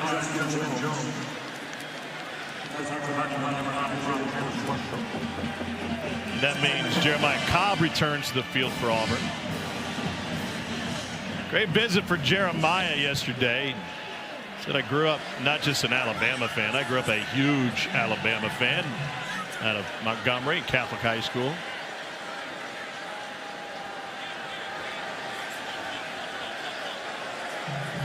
Turn to the backfield next to Arnold. Arnold steps up.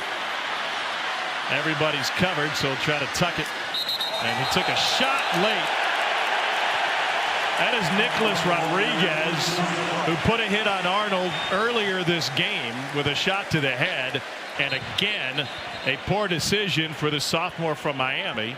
It'll be the second personal foul penalty that Rodriguez picks up. Personal foul. Late hit out of bounds. Defense, number 20. 15 yards will be out of the play. First down. Once again, Jackson escaping the pocket, using his legs. You just can't happen. I mean, he's 2 steps out of bounds. No reason to be that careless. Just has the will to win. Playing a little hard, a little extra. Here comes pressure up the middle. Arnold gets rid of it, but falls incomplete. It's Singleton in the flat.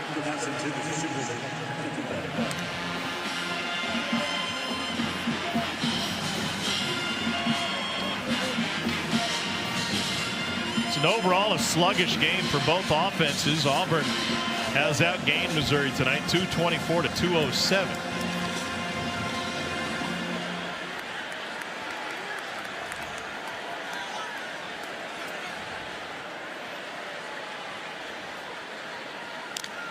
Here comes pressure again. They're really trying to heat up Arnold. He gets rid of it to Perry Thompson. Boy, again, a great decision in the face of pressure from Jackson Arnold. I noted this earlier when Missouri brought a blitz. He threw hot on it. It got knocked down. That time changed his arm angle to actually throw around the blitzer. Another great decision from 11. Auburn 3 of 8 on 3rd down. Tigers only bring 4 this time. And he finds a soft spot in his own for the conversion to Cam Coleman. I mean, Jordan, how much of that's been the issue is not making teams pay. He hasn't thrown teams out of that. You're going to bring extra bodies. You're going to dedicate yourself to the rush. You have to make teams pay. And Jackson Arnold doing it tonight. Previously didn't feel like he could let go of that football. Yeah, and I love this last play from Jackson Arnold, working through 2 or 3 reads, not panicking, not watching the rush. Worked from the right side all the way back left to pick up that first down. 9th play of the drive. Here comes Cobb. They hand it to him, and he's got the edge. And a beautiful block. Cobb takes it inside the 10, down to the 5. Perry Thompson sealed the edge and opened a huge door for Jeremiah Cobb. And it's a great block by the 6'3", 220-pound Perry Thompson. Little jet sweep. You see Cobb breathing heavy. Top of your screen right there. Perry does a good job of forcing that defender to go inside. And remember, no Damari Alston, so Jeremiah Cobb is getting a lion's share of the reps at running back. You saw him breathing hard after that long run. 10th play of the drive. QB run. Arnold pushing.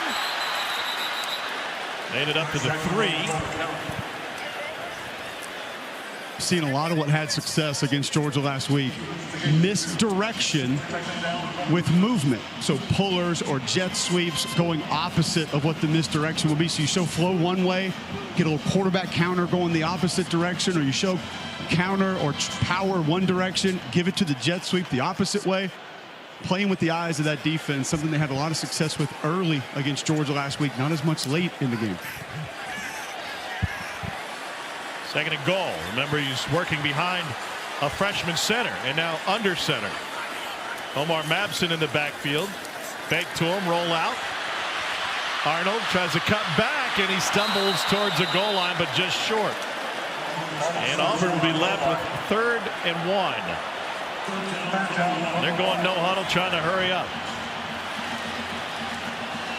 Heavy on the run this drive. 12th play of the possession for Auburn. High snap. Hand off, and he's in. It's Omar Mabson. And the freshman with his first touchdown of his career to give Auburn the lead.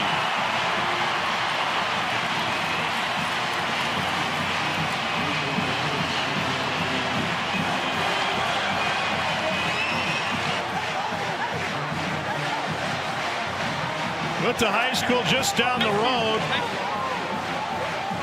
at Auburn High School. A long line of great players to come out of that program. And he catches in a 12-play, 86-yard drive.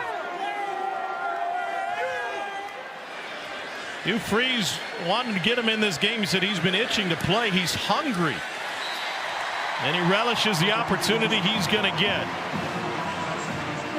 When it started with that big third down conversion, Jackson Arnold doing a great job of working through 3 different reads here, starting to his right, not panicking, not watching the rush, working backside, finding the soft spot in the zone to Cam Coleman to pick up the first down, continue the drive.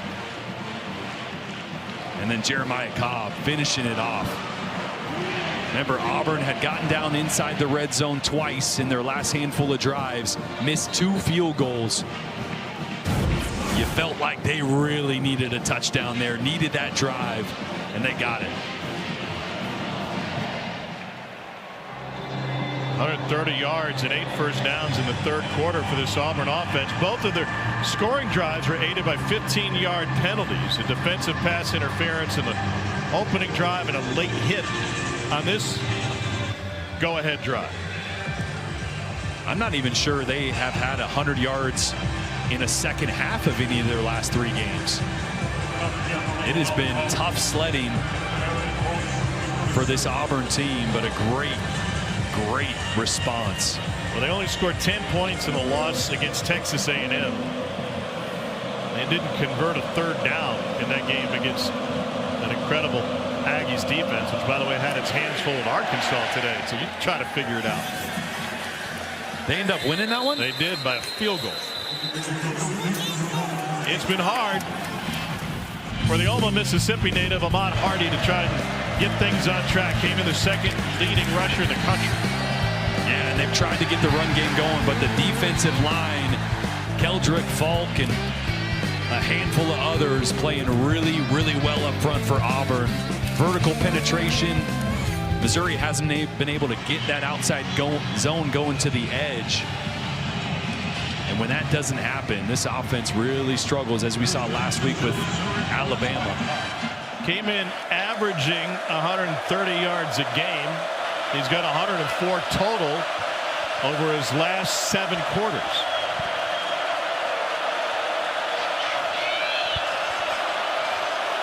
It is loud.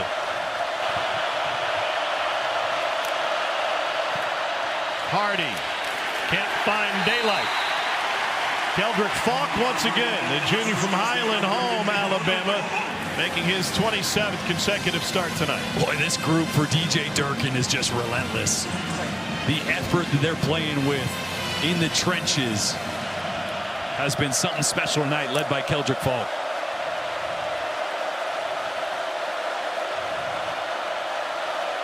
Tigers might just let the clock roll into the fourth quarter.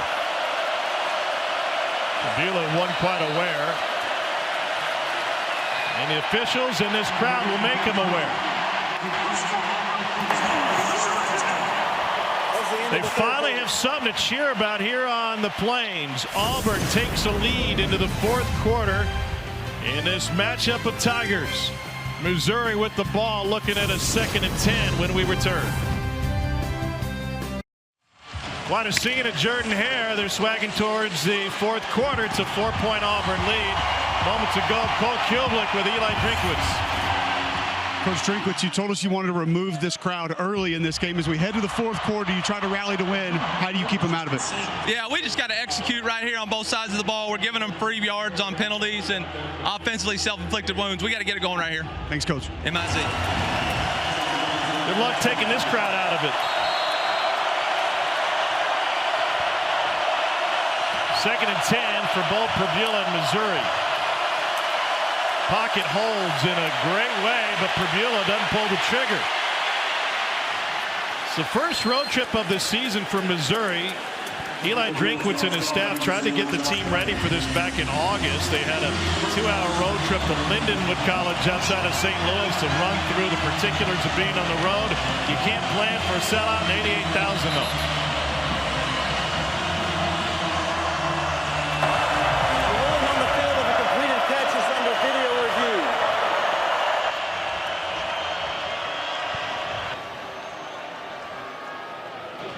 And going to review will quiet the crowd.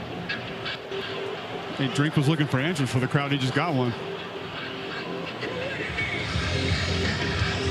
Yeah, it's maybe one time you appreciate that review. Quiet things down. Manny does a great job of coming back to the ball here after he sees, oh, he did step out of bounds after he sees the Beulah scramble there. He went out of bounds on his own volition, and then I think the other thing is was his foot in bounds when he caught it. Yeah, when he went down for that ball. We got a thriller going on in Lexington tonight. Texas and Kentucky are tied at 10 with a minute to play there on ESPN. How about that? I swear, Kentucky, just one game a year they show up that you just didn't even think they'd be able to. There's a good shot of Manning running out of bounds there, and then watch his feet, right foot as he, where's that right foot? Tough to tell on that shot. You can't review whether or not he went, or pardon me, you can review. Oh, you can? Yes. That he went out of bounds, not being forced, and was the first one to touch it coming back. So I figured that this was taking so long that you couldn't review that aspect.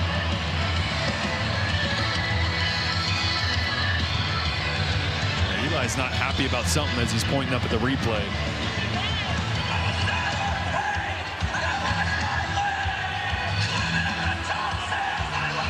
And it's a difference of about 3 yards or so.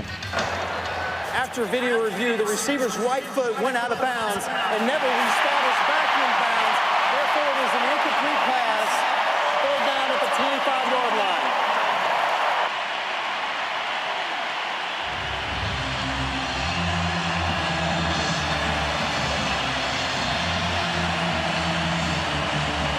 That'll get the crowd back into it. They're down 10.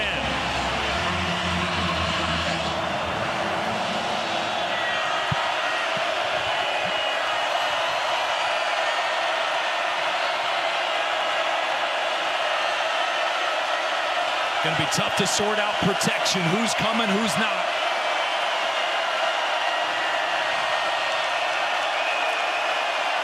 Here's the blitz. It is incomplete. Sylvester Smith. Flying through. I hate this. You got offensive linemen sliding in this direction, and you don't block the guy coming right down the A gap. As a quarterback, block that guy. Let me buy time for the guy coming off the edge. DJ Durkin's done that multiple times tonight, Jordan. He's trying to force the slide one direction or the other because he knows he can create that space in one of those gaps. And you do that by overloading that side? Absolutely. He overloaded both sides technically. That's where, as a quarterback, if you have the opportunity and it's not too loud, you tell your offensive lineman to protect that guy, and I'll worry about the guy off the edge. Great punt and coverage of 51-yard punt. Let's get you to the studio.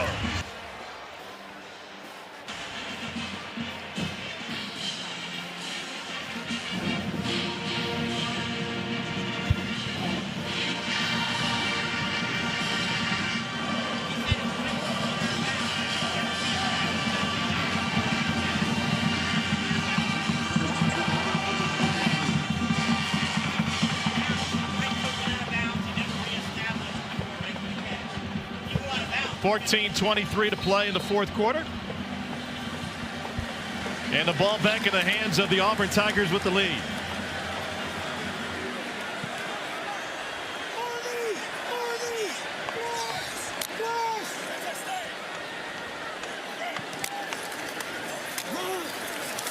Here's Cobb and a huge hole. Coley may have grown up an Alabama fan, but he looks right at home in an Auburn uniform on a gain of 23 that matches his jersey number. Well, and it's looking more like home for Auburn fans, too. Have questioned for the last 5 or 6 weeks, where's the run game been in the fourth quarter? An excellent cut. Solid job getting hat on a hat by the offensive line up front. Cobb making up a lot of those yards on his own with that big jump cut early. He was almost apologetic when we talked to him yesterday about growing up idolizing some of those Alabama running backs.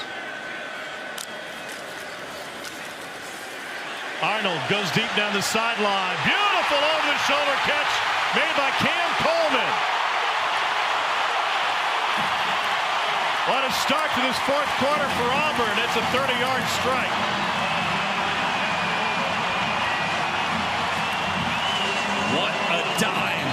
from Jackson Arnold.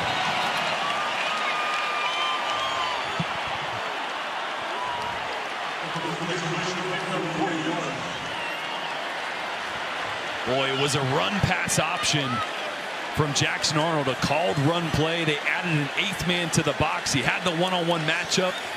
Love the aggressive nature. Love the accurate throw. Whoa, they get it out to Singleton. Coleman turned into a blocker that time. Got just enough of him, almost dangerous on that one, Tommy. There's Stephen Hall, who could have taken it the other way for 6. 2nd and 2. Well, the concern and the question, could Auburn get the offense going in the second half? It's been MIA over the last couple of weeks, and Arnold 7 of 9 through the air after halftime. And sometimes allowing your quarterback to have that extra freedom and decision has bitten this Auburn team. It did last year with Peyton Thorne. It has at times with Jackson Arnold being indecisive in the run-pass option game. That time decisive and accurate with the strike downfield. And after that run, a 1st and goal from the 6. Arnold taken down by Josiah Trotter. A little miscommunication that time. I think Arnold was expecting Cam Coleman on a slant route. Coleman went to the corner. Arnold did the right thing by tucking it and getting north and south. Or I guess north. Just one direction. That compass you carry around is coming in handy. You noticed that. 2nd and goal. There's a QB draw, and he powers his way down inside the 1. And they'll have 3rd and goal inside the 1. You know, last week against Georgia, they went with the tush push. He tried to leap, and Auburn fans are going to be seeing that in their nightmares for years. Operate out of the shotgun here, needing 1 yard for a 2-score lead. And they swallow up the running back Cobb. It's Marquise Gracial, junior from St. Louis, who's had a heck of a story to get to where he is just in life, let alone the football field, and it forces a 4th down and a field goal attempt. High snap, and Gracial comes right through the A-gap unblocked. Just a miscommunication or a missed assignment up front for this offensive line.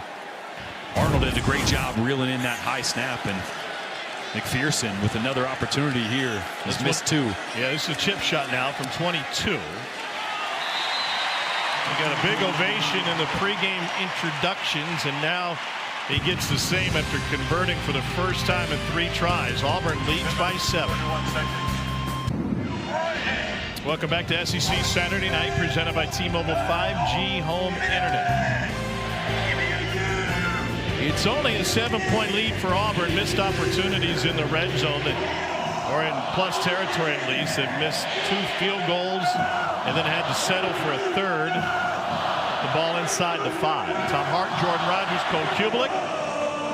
Missouri's trying to bounce back from its first loss of the season, and Auburn is looking to avoid an 0-4 start in conference play for the 3rd consecutive season. It had only happened twice in the 70 seasons prior of Auburn football.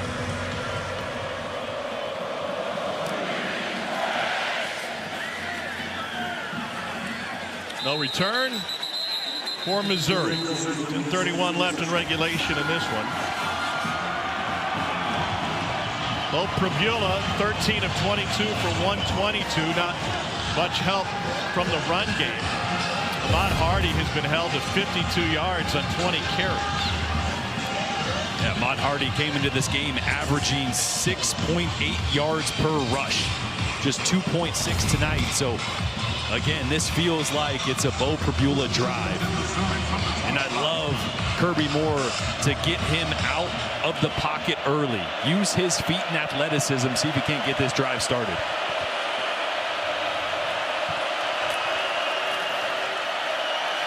Trying to throw it back against the grain, and nobody was there. Malik blocked and ended up in Bo Prabula's face. There is no foul for intentional grounding. There was a receiver in the area. Second down.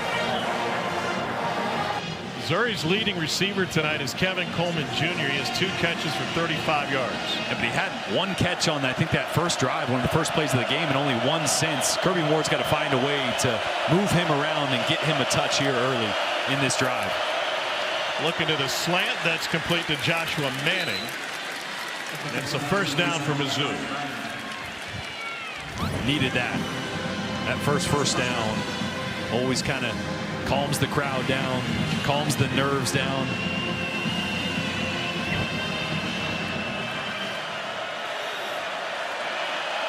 Marquise Johnson, the lone receiver on the right side. And now Northfleet joins him. Prabula looking left, now over the middle, and lets it go into coverage, and it's caught by Joshua Manning. Somehow both Prabula gambles by threading the needle, and it pays off in a 20-yard gain. Boy, actually missed the read. It's tight coverage. Atkins fools him here. The ball should have gone over the middle. The ball should have gone over the middle here to Coleman. Watch him come wide open between the hashes. Prabula doesn't see him. Got away with one there.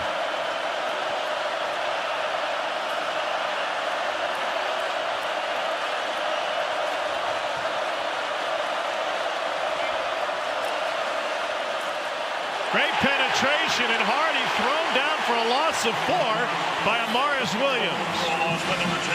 Boy, this is what you call crashing the mesh. The offense wants you to slow play this and get caught in between. Amaris is going to come right here and go, hey, I don't care what you do. I'm going to hit somebody. Goes right after Ahmad Hardy because they have somebody for the quarterback. That Auburn defensive line has been wreaking havoc tonight.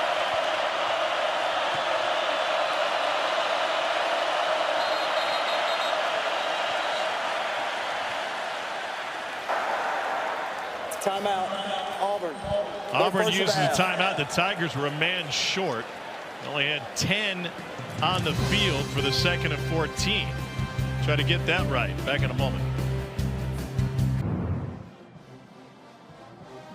SEC Saturday Night is presented by T-Mobile 5G Home Internet. Did you get your lemonade when you came to town today? Your Tumors lemonade? No, I didn't get any of it. There's still time. Kind of quiet up there at the moment. Came in explosive offense, averaging 42 points a game, only 10 tonight. And the yardage production is not there for this Missouri offense. Keep an eye on Kevin Coleman right here in the slot.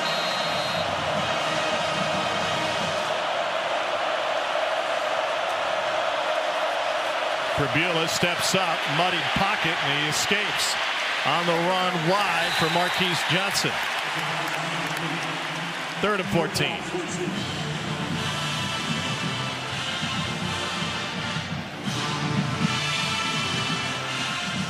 Boy, coverage has just been great on the back end. Pocket condensed on that one. Nowhere to go with the football. DJ Durkin has been in his bag tonight. Mixing the pressures with the coverage. See if he tries to force a slide protection again here.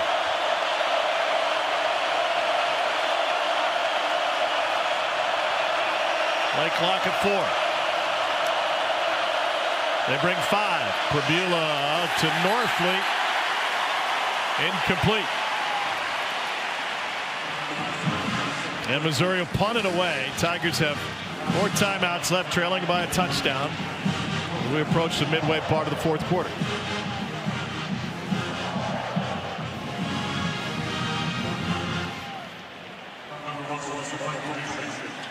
Malcolm Simmons to return, standing at his 10.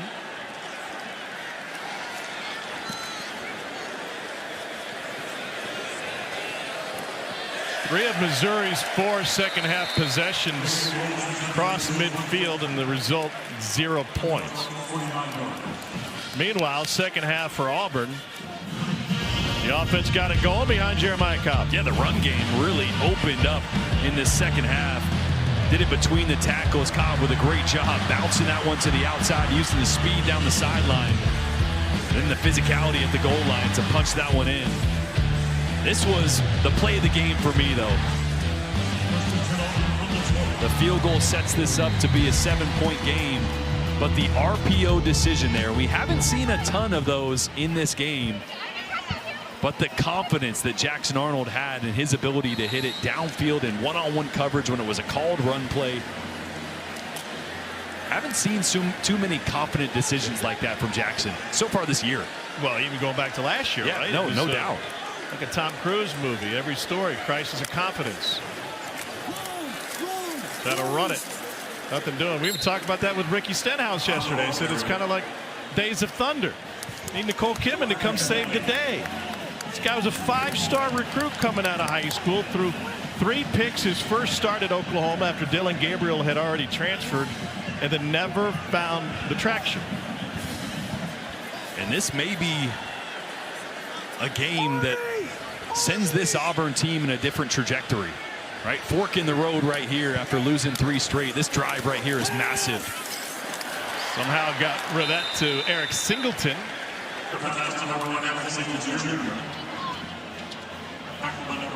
Third and manageable.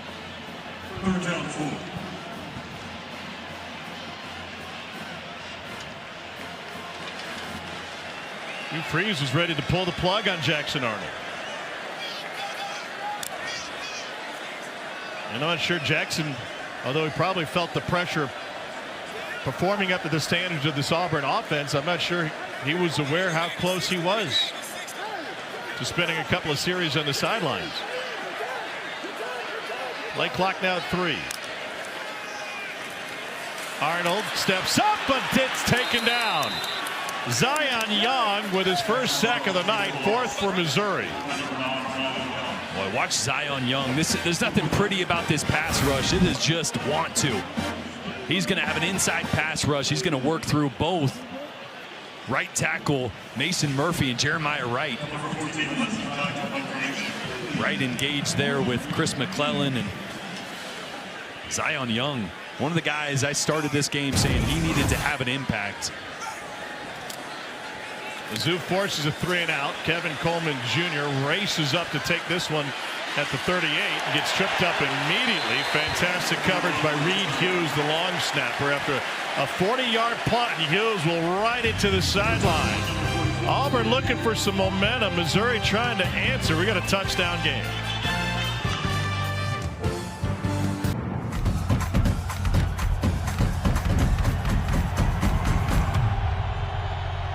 Fresh set of downs for Bo Prabula, and off the hands of Kevin Coleman Jr. would have been a first down and more. Missouri has been an elite second half team and a great comeback team as well. They came back 3 times in their win against rival Kansas earlier this season.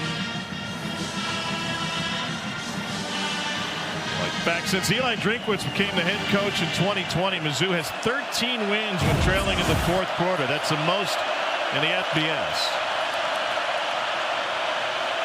And they're going to need Kevin Coleman to get going. No receptions in the second half for their best receiver, and just about a yard too far on that last one.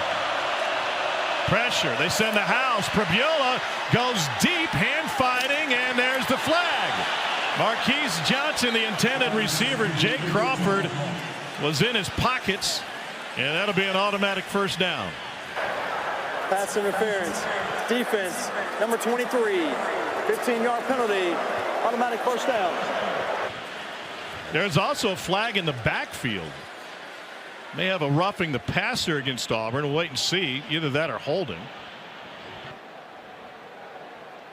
But Kieron Crawford was talking with the officials after he saw the marker down in the backfield.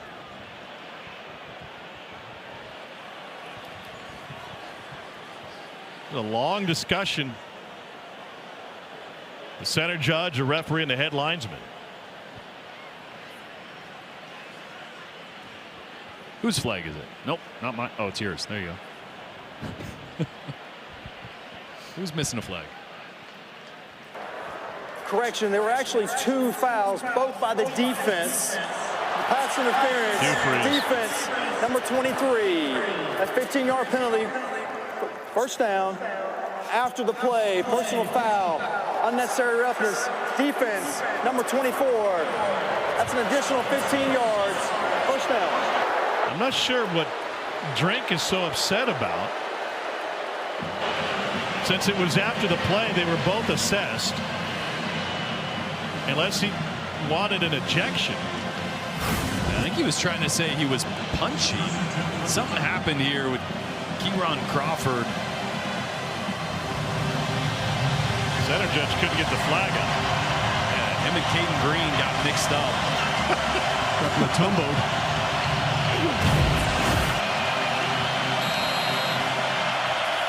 Auburn has been a heavily penalized team over the course of the season.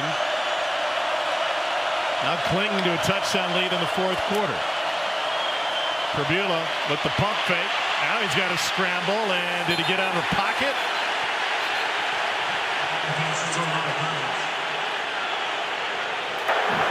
There is no foul for offensive grounding. The passer was out of the tackle box. Robert Woodyard Jr. ended up in Prabula's pocket. Jeez. Wow. Look at the pressure.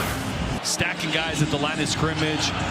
And you're getting the big loop here from Keldrick Falk inside. It's picked up pretty well, but you can tell just all the movement really sped things up for Bo Prabula. Wasn't able to hang in there. Great effort by Jamal Roberts, running back right there, too. Yeah. They bring 5 again. Back to the slant again. It's been a good blitz beater, and Alubage takes it down the sideline, and the freshman will set up Missouri with a first and goal. Donovan Alubage with a gain of 27. Wow. Feed this young man. Alubage had a big game last week against Alabama. 55 yards and a touchdown. This is a great heads-up play. He can feel the defender, Crawford, coming over the top. Spins out of it. And wow. The penalties were huge there. Yep. Giving Missouri 30 yards on the pass interference and the personal foul after the play had ended, and then a big play from Alubage, and Missouri right back in it inside the 5-yard line.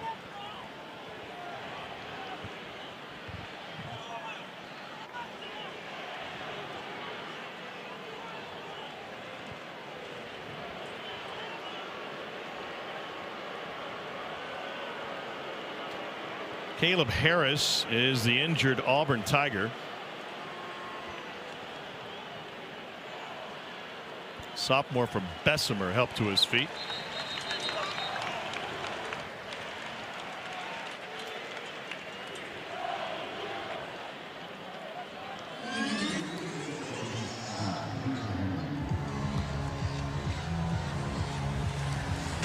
Sixth matchup all time between Auburn and Missouri.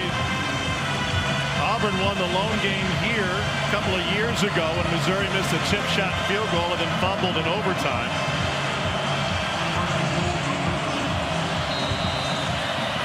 The Tigers came from behind Brady Cook, returning from the hospital last year to pick up the win. Here's Bo Prabula trying to run it.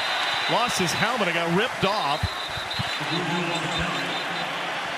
And this will be an interesting decision as Prabula has to come out for a play. Matt Zollers is the second string quarterback. They also have Kevin Coleman available to run some Wildcat. And here's Zollers, freshman from Pennsylvania, who's appeared in a handful of games this season. Yeah, you don't want to waste a timeout there. Being down 7, you may need those. You're not able to punch this in, but in a critical moment, now you get a true freshman quarterback in there. Get the snap clean, get the ball out of your hands. This one's going to 29 all day. Ahmad Hardy to the right side, and he reaches for the goal line and lost it. Looked like Auburn recovered, but it's ruled a touchdown as the ball broke the play. Touchdown. The line judge was all over it. Hardy reaching for it, if it indeed broke the play, and then the play is dead as soon as that occurs.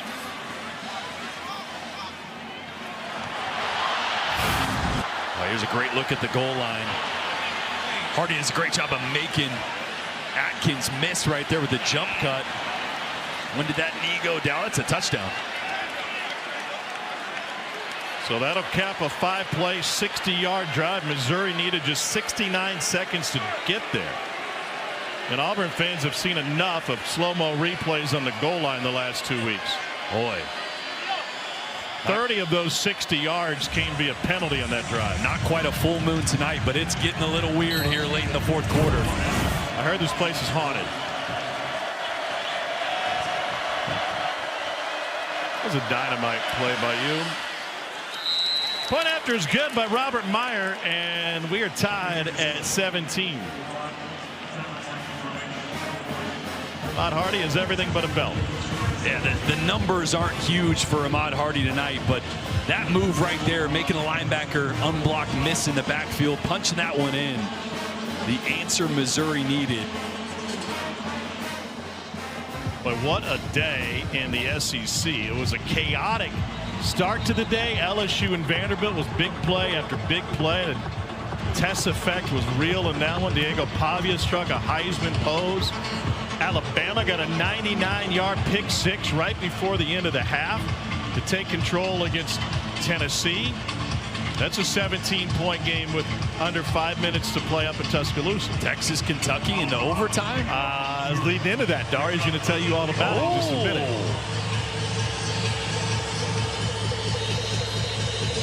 Florida held on against Mississippi State for the win today. Pleasant to receive. And he wants to bring it out after a pause. Rashad Pleasant looking for the edge. Got out over his skis and takes it out to the 20. Dari, what happened in the Bluegrass tonight?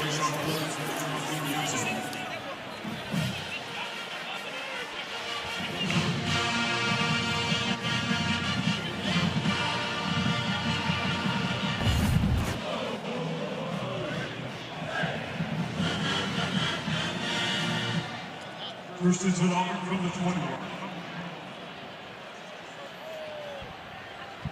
Pressure's on Mark Stoops. He went for it on 4th and goal on the first possession of overtime. Boy, what's even more disappointing, though, they had a big long play by Kendrick Law to get him inside the 5 with a fresh set of downs and couldn't punch it in there in overtime. A counter look for Auburn and nothing for Jeremiah Cobb. And once again, Cole, Marquise Gracial in on the play, the junior from St. Louis. Well, this young man has been through so much. Such an impressive run that he's been on as a player the last few weeks, but went through a lot of issues with his mom growing up. Moved in with his grandmother, Bernita Polk. He and his high school coach, Bob Leonard, took him in. He had lived in buildings, cars, vacant buildings, cars. He had been in shelters. Young man went through a lot. And I'll tell you a little bit more about his high school career after this play. Jackson Arnold had it tipped and incomplete. Coach Bob Leonard told me today it is an absolute miracle that this young man is #1 enrolled at Missouri and #2 playing SEC football based on the things that he went through. And I don't want to go through all the details of it, but he went on a mission trip to Jamaica this past summer, and Eli Drinkwitz asked him to share what he took from that with the team. Said he was an angry young man, not a guy that was happy a lot of the time, and it changed his life. And he told his grandmother that it changed his life too. He has an appreciation for what playing college football is now, for being a student at Missouri and everything that comes with it, and said those experiences of seeing how those people live changed his attitude on life. Arnold on the run. Perfect placement. He lobs it into Perry Thompson, who crosses midfield for the Auburn first down, 34-yard gain. This was a broken play from the start. Watch Jeremiah Cobb kind of hesitate here. Jackson Arnold's going to stick the ball out. It's supposed to be a play action, but the hesitation kind of spooks Arnold a little bit. He just throws it up, and Missouri misplays it in the secondary. What? Yeah. I mean, that looked funky from the start, but Toriano Pride bid on that. The second time he's been burned on a big play for Auburn. Deep down the sideline and overthrown. Cam Coleman blanketed by Dre Norwood. Hugh Freeze saw pass interference. He is furious.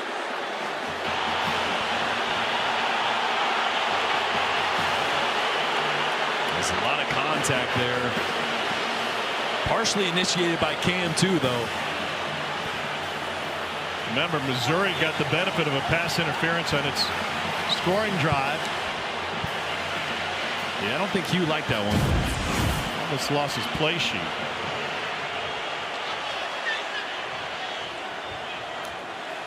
On 2nd and 10. Here's Cobb.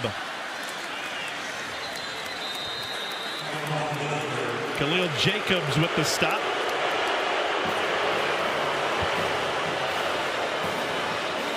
Well, this Auburn fan base went through the ringer last week.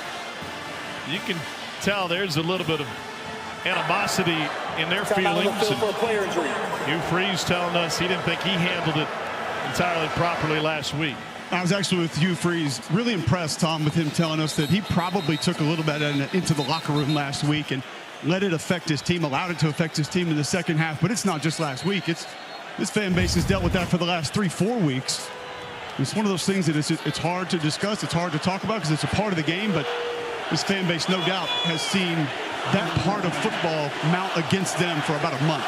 And the call at Oklahoma, it gave the Sooners a touchdown when it should have been a penalty in a game that was decided by a touchdown. Drop. Preston Howard leaves 4th and 9 in a tie game with 3:05 to play. Arnold's receivers haven't done him many favors tonight. There's a flag on the far side. They'll pick it up. Holding, excuse me. 4th down.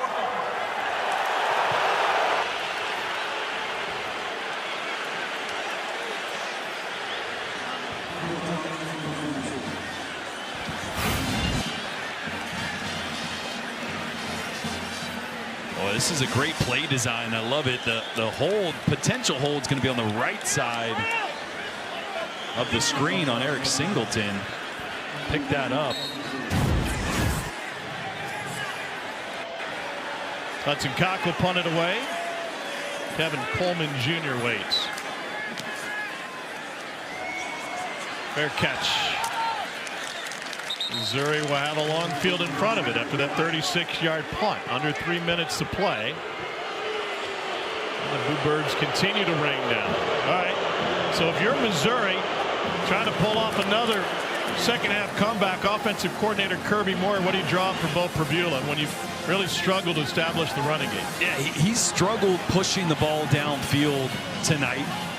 Struggled with it last week against Alabama. What he's been good at is the quick game. You got plenty of time. 3 timeouts, just under 3 minutes. You don't have to feel like you're in a 2-minute situation where you're got this false sense of urgency.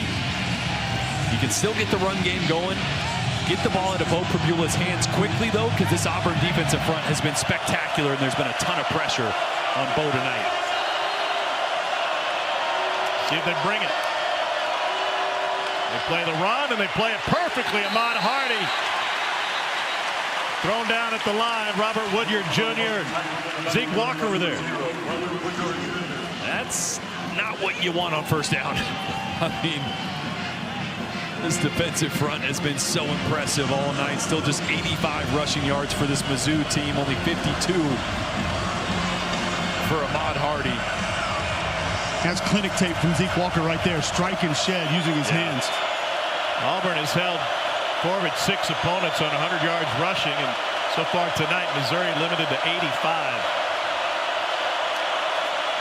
Pressure. Prabula is able to find Manning on the crossing route, and he turns it upfield for the first down. So they got it going against Kansas with the mesh route, and it's a pickup of 12. And I love the call there. You know you're going to get some kind of man coverage here. Little mesh route. Get some DBs trying to navigate traffic, and you're able to get Joshua Manning wide open.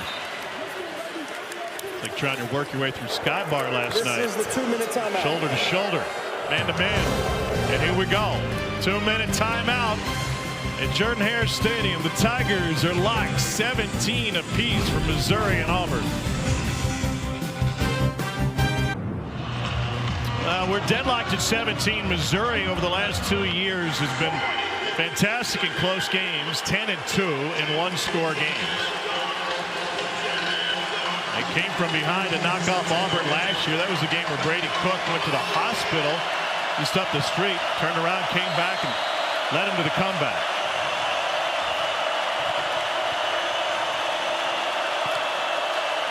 Three-man rush. Prabula trying to step up. That closed quickly. Once again, nothing doing on first down. Keldrick Falk and Robert Woodyard Jr. there. Yeah, it's a design quarterback draw. Robert Woodyard did a great job of avoiding the block of Ahmad Hardy and bringing down Bo Prabula.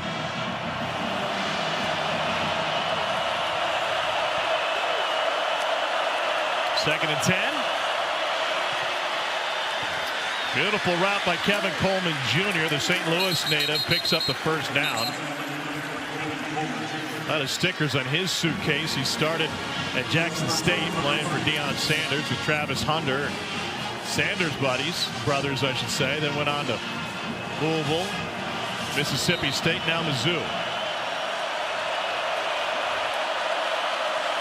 They bring four. Prabula steps up and once again gets tripped up. He was a stride away from turning that into a positive game, but in the end only gains one. Sylvester Smith the tackle.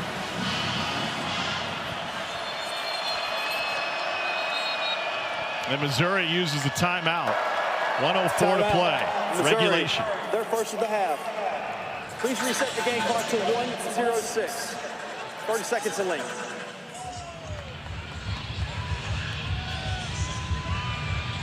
This was a 10-7 game at half for Missouri, and then Auburn in the third quarter was able to get on the board. They really leaned on their running game, and this deep pass to Coleman led to a field goal. And Auburn was able to build the lead, but they had to settle for that field goal on a drive that stalled inside the 5, and then Ahmad Hardy with the reach for the goal line to tie it up. Yeah, and I like the timeout right here. This second down is crucial. Right, a field goal wins this. 2 timeouts is plenty to keep in your back pocket, but these next 2 plays so important. And I wouldn't be surprised if they've talked about both of them on the sideline right there. If we get 4 or 5 yards here, here's what we're coming to. It feels like Bo Prabula has done a good job identifying whether Auburn is in man or zone. How does formation and movement help him identify? Yeah, and one way is you come out empty, because that forces the defense to kind of show their hand. They're not able to disguise much. That gives a lot of information to Bo Prabula. I think they're going to motion the running back Ahmad Hardy back in here. They'll shift Coleman as well on the outside behind Alubade. And they'll leave him out there. Here comes pressure from the edge. They pick it up. Prabula over the middle. Caught for a Missouri first down by Donovan Alubade. A great job in protection. Right guard Curtis Piegler picks up the secondary pressure, and I love that Bo Prabula didn't panic there. He stayed in the pocket, didn't leave early, came back down the middle, delivered a strike. Huge game for the freshman Alubade. Prabula flicks it out to Jamal Roberts. A stiff arm for a first down and into Auburn territory. Bill, what are you feeling and seeing on the Auburn sideline? Deflated. I think since it happened with the officials a little bit earlier, that pass interference call, it just feels like that sideline's been a little bit flat. Not a lot of energy right now. I felt like the timeout they took a little bit earlier on defense was probably a great one because you needed to inject a little bit of life and they needed a blow. Prabula 4 for 4 on this drive. 47 seconds remaining.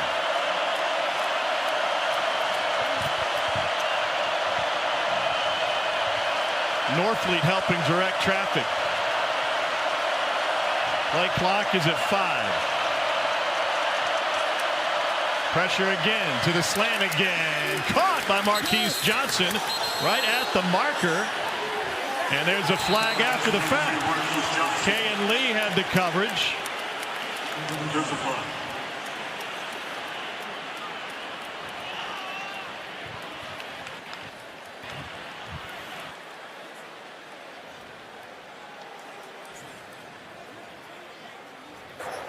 There is no foul for a personal foul. Result of play is first down. Watch the throw by Bo Prabula. He's got 2 free runners in his face. He's going to change his arm angle a little bit, but delivers a strike on the back hip. Great catch by Marquise Johnson. Clock ticking, 35 seconds left in regulation. Roberts flips to the left side. Prabula under pressure again, and he's taken down. Kieron Crawford with the sack for Auburn. That's what you couldn't do. Timeout, Mizzou. Second of the half. 30 seconds to leave. This is what you can't do if you're Beulah. The ball's got to come out quick. You got to know where you're at on the field. They're about at the 30-yard line, which is in good field goal range. Or okay, you'd want to pick up a little bit more. I'm surprised they didn't use a timeout before that to kind of talk through where we're at in the field. You got a quarterback again that has not had a ton of time in situational football. First-year starter against a really good defense that's been all over him tonight. Robert Meyer, their kicker, has a long of 40 this year. Yeah, now you're at the 32-yard line, which means that's a 49, 50-yard field goal. Looks like they might use Oliver Robbins, who's their kickoff specialist. Presumably the stronger leg, but Meyer's still getting loose. Yeah, you'd love to pick up at least 5 more yards here before a field goal attempt. Do have that one timeout. Auburn going man coverage, bringing pressure. Watch Beulah's legs here. 2nd and 17, quick to the outside and incomplete. And that's a backwards pass, and it is. It's marked out at the 43-yard line. Rolling on the field is a backwards pass. That leaves you with a 60-yard field goal. 24 seconds left. 3rd and long. Boy, no laces there. You got to get it out as quick as possible.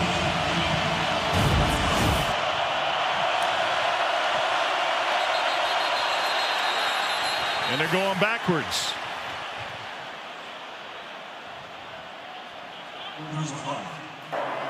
False start. Offense on the 20. 5-yard penalty. Remains 3rd down.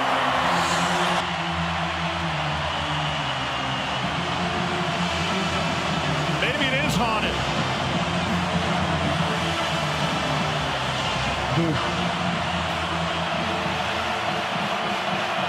One-on-one coverage at the bottom of your screen. Marquise Johnson with a ton of field. There's nobody helping. Jay Crawford over the top. They bring the house again. Lobs downfield for Johnson. Contact. And Auburn thinks they picked it off. Field judge hasn't signaled. It's Jay Crawford who comes out with the football. And Auburn's going to get a takeaway with 18 seconds left.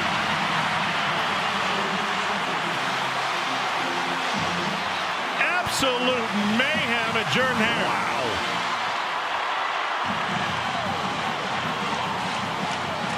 Just an unbelievable play by Jay Crawford. It was an interception. First down, Auburn. He was on an absolute island. No help over the top. Nobody within 20 yards of him. It's the second time those two have been going mano-a-mano. Yeah. Crawford wins this battle with the pick, but it is a long field now for Auburn. How much do you trust Jackson Arnold? You got 2 timeouts. It's really not a lot of time. You'd need 2 chunk plays to try to get in. Yeah, you've got a kicker that doesn't have the strength to go past 40. And you're too far from it. So Jackson Arnold will send us to overtime. We got bonus football. Second overtime game in the conference today. This is a desperate Auburn program. 0-3 in league play. And the average differential just over 7 points per game. Mizzou 17, Auburn 17. Free football right around the corner here at Auburn. Overtime, presented by GWES. It's crunch time. In the first overtime, each team gets a possession starting at the opponent's 25-yard line.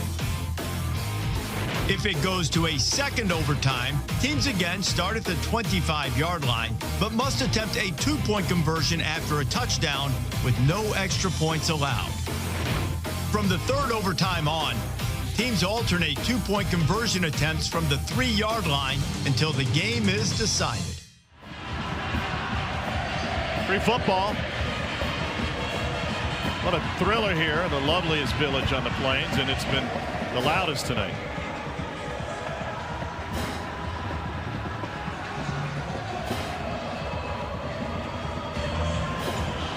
Auburn decided to take a knee after they got the ball back on the interception. Missouri and Auburn playing their second overtime game in as many contests here at Jordan-Hare. Missouri came here a few years ago and had a disastrous end-of-game sequence. Not too dissimilar from what just happened on that last possession when they were in field goal range.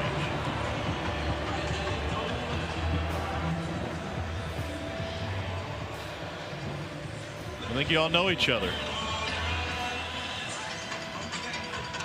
The new acquaintances after going at it.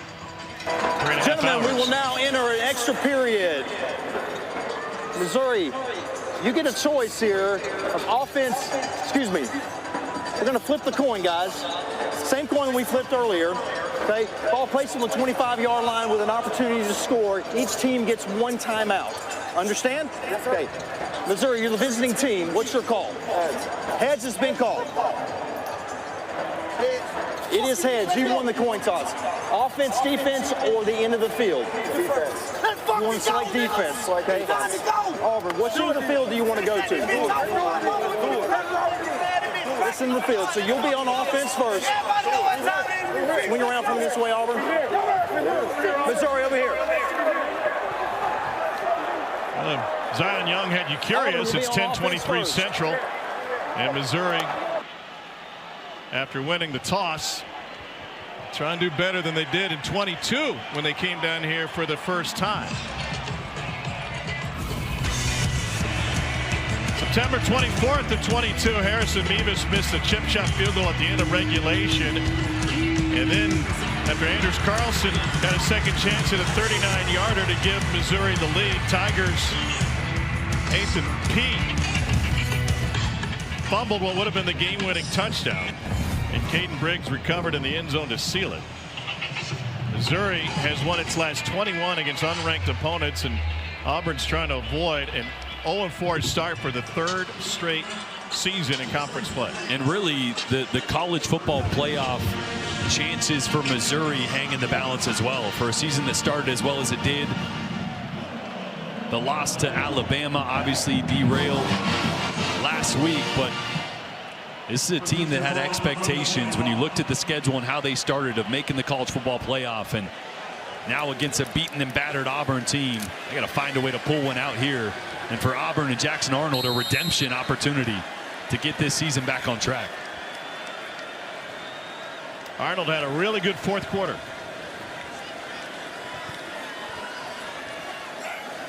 Missouri shows pressure, and Cobb knifes his way through for 2. Remember, Auburn has struggled in the kicking game. Alex McPherson has missed from both 40 and 38 yards.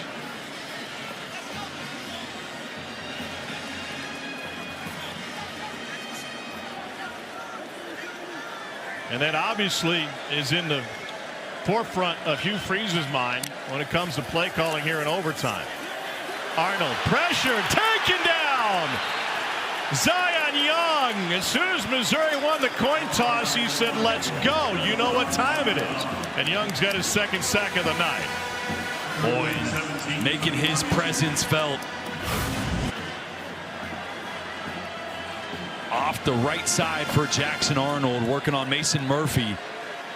Great job initially striking and then shedding the hands of Murphy and pushing Auburn probably out of field goal range right now. Without a doubt. That's the career long for McPherson, but he's not at his career best right now due to health issues. Arnold off his back foot sends it to the hedges. Josiah Trotter was in his lap, and that leaves 4th and 17, and they will trot out Alex McPherson.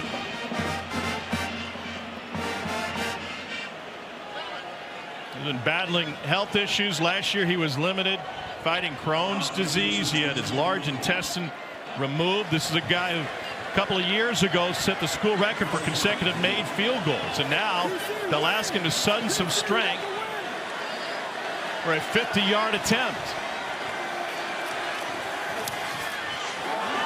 And missed it right, left it short. And an empty overtime possession for Auburn. Wow, a critical sack. Pushed them back even further, and you could tell McPherson put everything he had into that one. Again, not 100%, and just leaves this one short and right. That was a tough ask. Really was. They were maybe in better field goal position before Zion Young backed them up, and now this Auburn defense, who has played really well for most of the night, has the biggest task so far.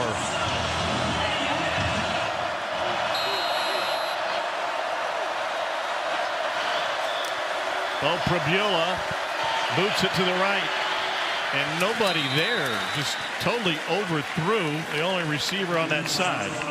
And this is where Bo Prabula, actually Kirby Moore, has got to get in the helmet and say, hey, throwing it out of bounds is the best thing that could happen right now. You are in field goal range. You cannot turn the football over. You cannot take a sack.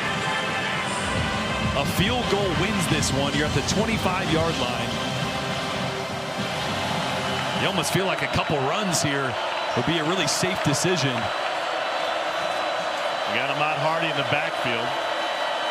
40 is a career long for Robert Meyer. It'd be 42 from here. Hardy trying to make that a little bit easier, and he gets inside the 20.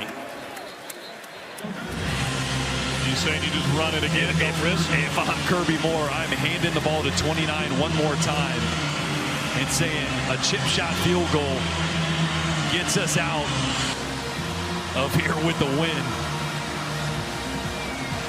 Blake Craig started the season as Missouri's kicker. He was great last year, but tore his ACL in week 1. Now 3rd and 4. Prabula looking to throw, trying to avoid a sack, and just got back to the line. And now it's up to special teams. That was a good, quick decision by Bo Prabula. Knowing you're in field goal range, got that in your back pocket. The last thing you could do there is force it, risk a turnover, and here's the ball game. 4th and 5. Robert Meyer, the freshman from Colfax, California, is on for a 38-yard attempt. He hasn't missed from inside 40 this, well, 8 of 9 from inside the 40 this season, and Hugh Freeze will take a timeout. Timeout, Auburn. That is their first and only timeout of the extra period.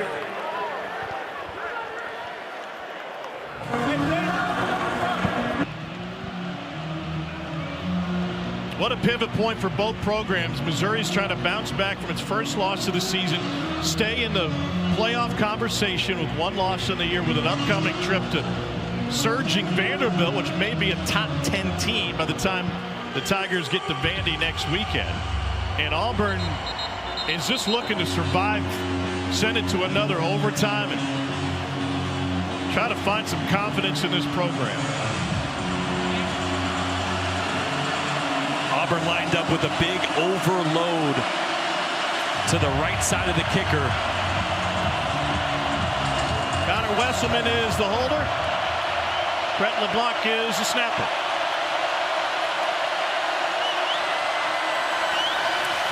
And over the upright and wide. No good.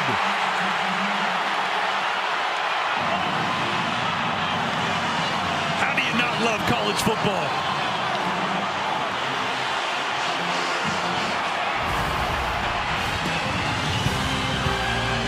Only a second miss from inside 40. Look close from there. Hugh Freeze saw it no good all the way. Eli Drinkwitz didn't. We play on. The party continues here at Jordan-Hare. They thought it was probably going to be over, but Alec McPherson left his field goal attempt from 50 short. That was a long shot to begin with. And They're throwing their shakers to the ground in the stands. They thought it was over. Eli Drinkwitz thought it was over.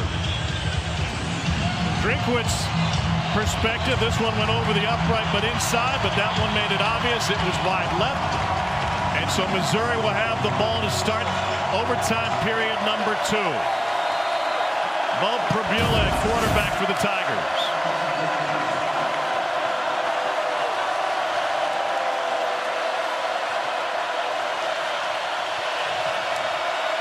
To throw on first down. And a crossing route, Marquise Johnson hauls it in. Jay Crawford all over him. Very little gain, if any. Boy, Jay Crawford with the big interception. The end of regulation. Great job there on a mesh concept that Mizzou hit for a good gain earlier in the fourth quarter. That time, Crawford all over it.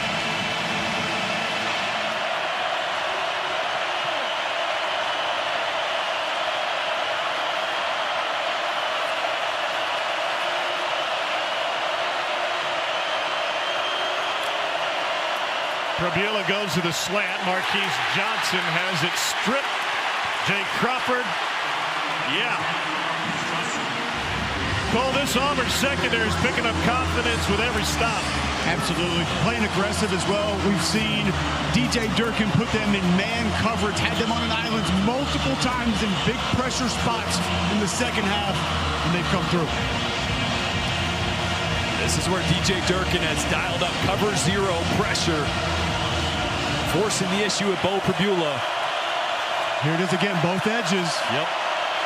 Going to try to get it to slide one way or the other, park the C's in the middle and get to the quarterback. And Mizzou's going to think about this one. Timeout, Missouri. They're first and only in the extra period.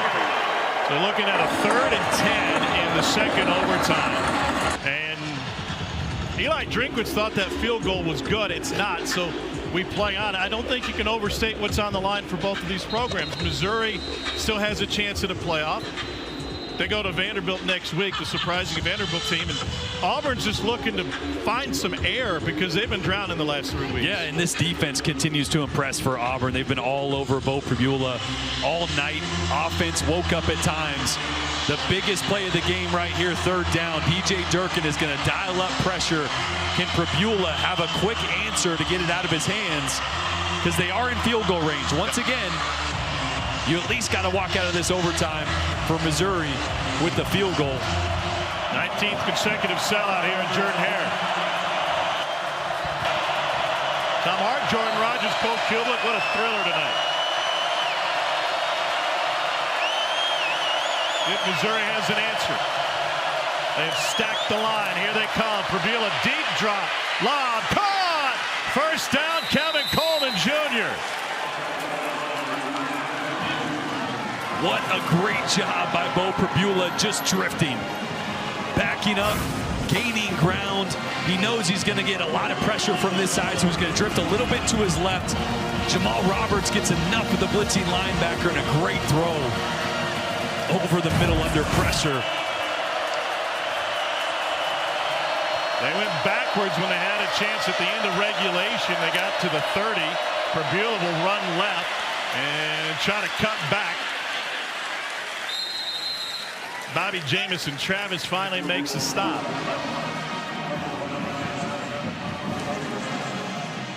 Remember, Auburn has had issues with its kicking game. Their kicker is not 100% healthy or strong. They will not be in field goal range when their possession starts when they get it back here in overtime number 2.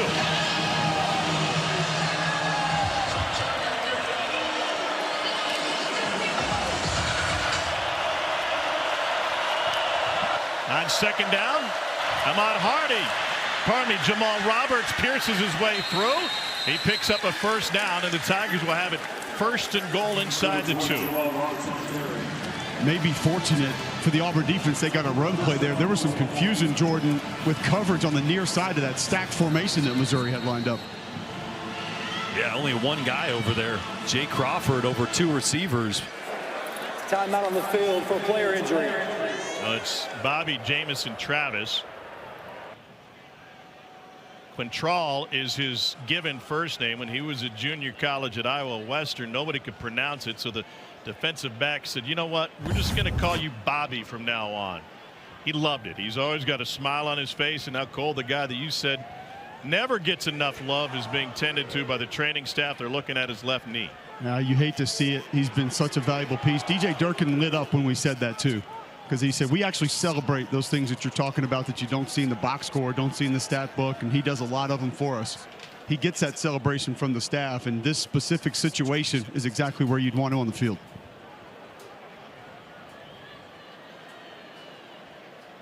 Senior from Minneapolis.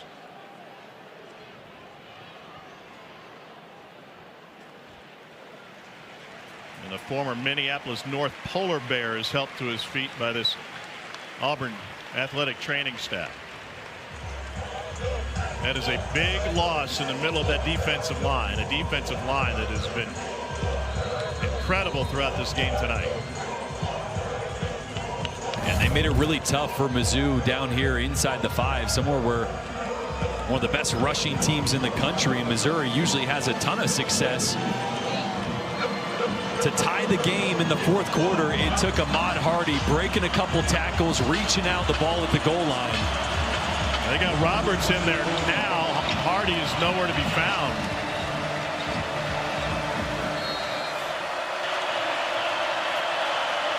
Here's Roberts, left side, great penetration, and has nowhere to go. Chris Murray, first man through. Robert Woodyard Jr. is the second. There's Hardy next to Curtis Looper, the running backs coach, and he's strapped up and waiting. Yeah, maybe a little bust. Nobody is going to block number 3 right here. Chris Murray. Tight end releases to the outside. You got to block that guy.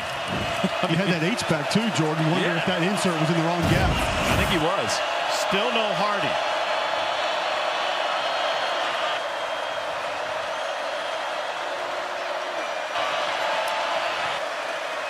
Cook, Prabula takes it straight ahead and gets into the end zone. Bo Prabula following the block, and he's looking to lead Missouri to a comeback 4th quarter win against Auburn, just like his predecessor Brandon Cook did last year. Missouri takes the lead in overtime number 2.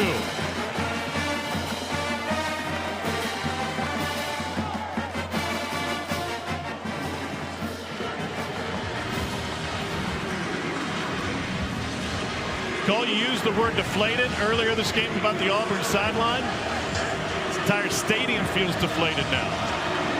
That was a bit of a gut punch, but they did get some energy back here on this last drive. Go for Dose, brought to you by Dos Equis. Daniel Blood in motion. Prabula rolls right into the end zone, knocked away. And Sylvester Smith had the coverage. Have to go for 2 in the second overtime, so Auburn would have to do the same should the Tigers find the end zone. And now the pressure back on this Auburn offense. Jackson Arnold, Hugh Freeze. Remember, the storyline coming into this game was the short leash on Jackson Arnold. Has struggled the last 3 games in their losses, especially in the second half. Closing games out or getting them back into games.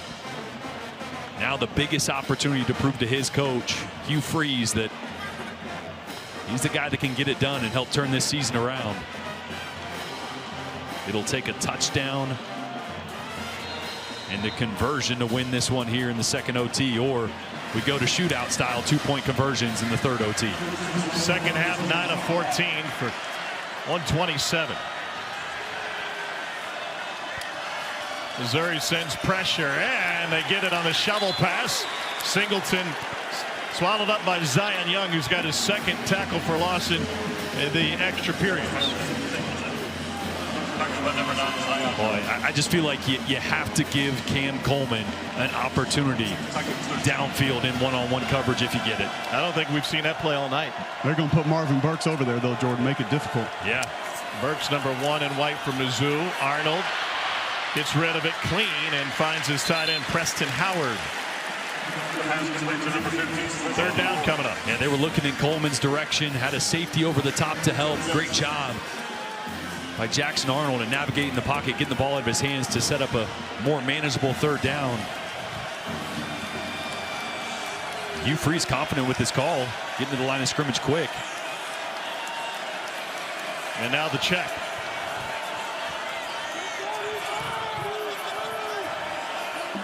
Third and 6. Don't need all of it here.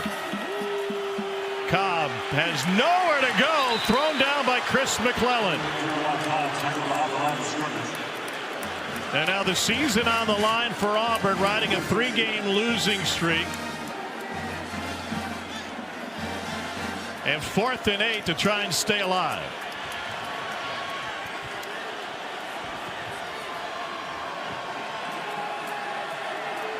Cam Coleman, top of the formation in the backfield. Here he comes in motion. Arnold taken down, gets rid of it to his offensive lineman, and that's how it will end. There's a flag for the illegal touching, but that won't matter unless it's a personal foul against Missouri. The officials motioning that Arnold was down when that ball came out, and that, if that's the case, they'll pick it up. Illegal touching. Offense, number 77. A penalty decline. Game is over. Missouri in double overtime sends Auburn to an 0-4 start in SEC play. And Eli Drinkwitz will head to Nashville next week with a battle with one-loss Vanderbilt. He's standing by with Cole. Coach, I don't know how gritty people thought your team was or what you thought the mental makeup of your team was, but they had to prove a lot tonight. Yeah, we came in here with a mindset of something to prove, and that's what that group just did tonight. Thank the Lord. Appreciate his grace and mercy on us tonight. But that heart of that football team's unbelievable. So proud of them to come back, to find a way to tie it up, to have that stuff happen at the end of the game, to miss the kick and find a way to win. Gutsy, gutsy. Quarterback Bo Prabula found a way to make a couple plays too, moving around, a couple big throws. Whole team, man, our defense played their butt off. You see Zion Young? Wow, I heard him before overtime too. So unblockable, man. What a great night. MIZ. Thanks, Coach.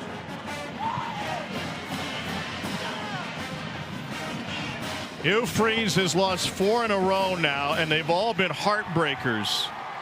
This one coming in double overtime, and Jackson Arnold once again met up with Missouri's defensive line. This was after Bo Prabula took the game into his own hands by finding the end zone to put Missouri ahead in OT, then the second OT.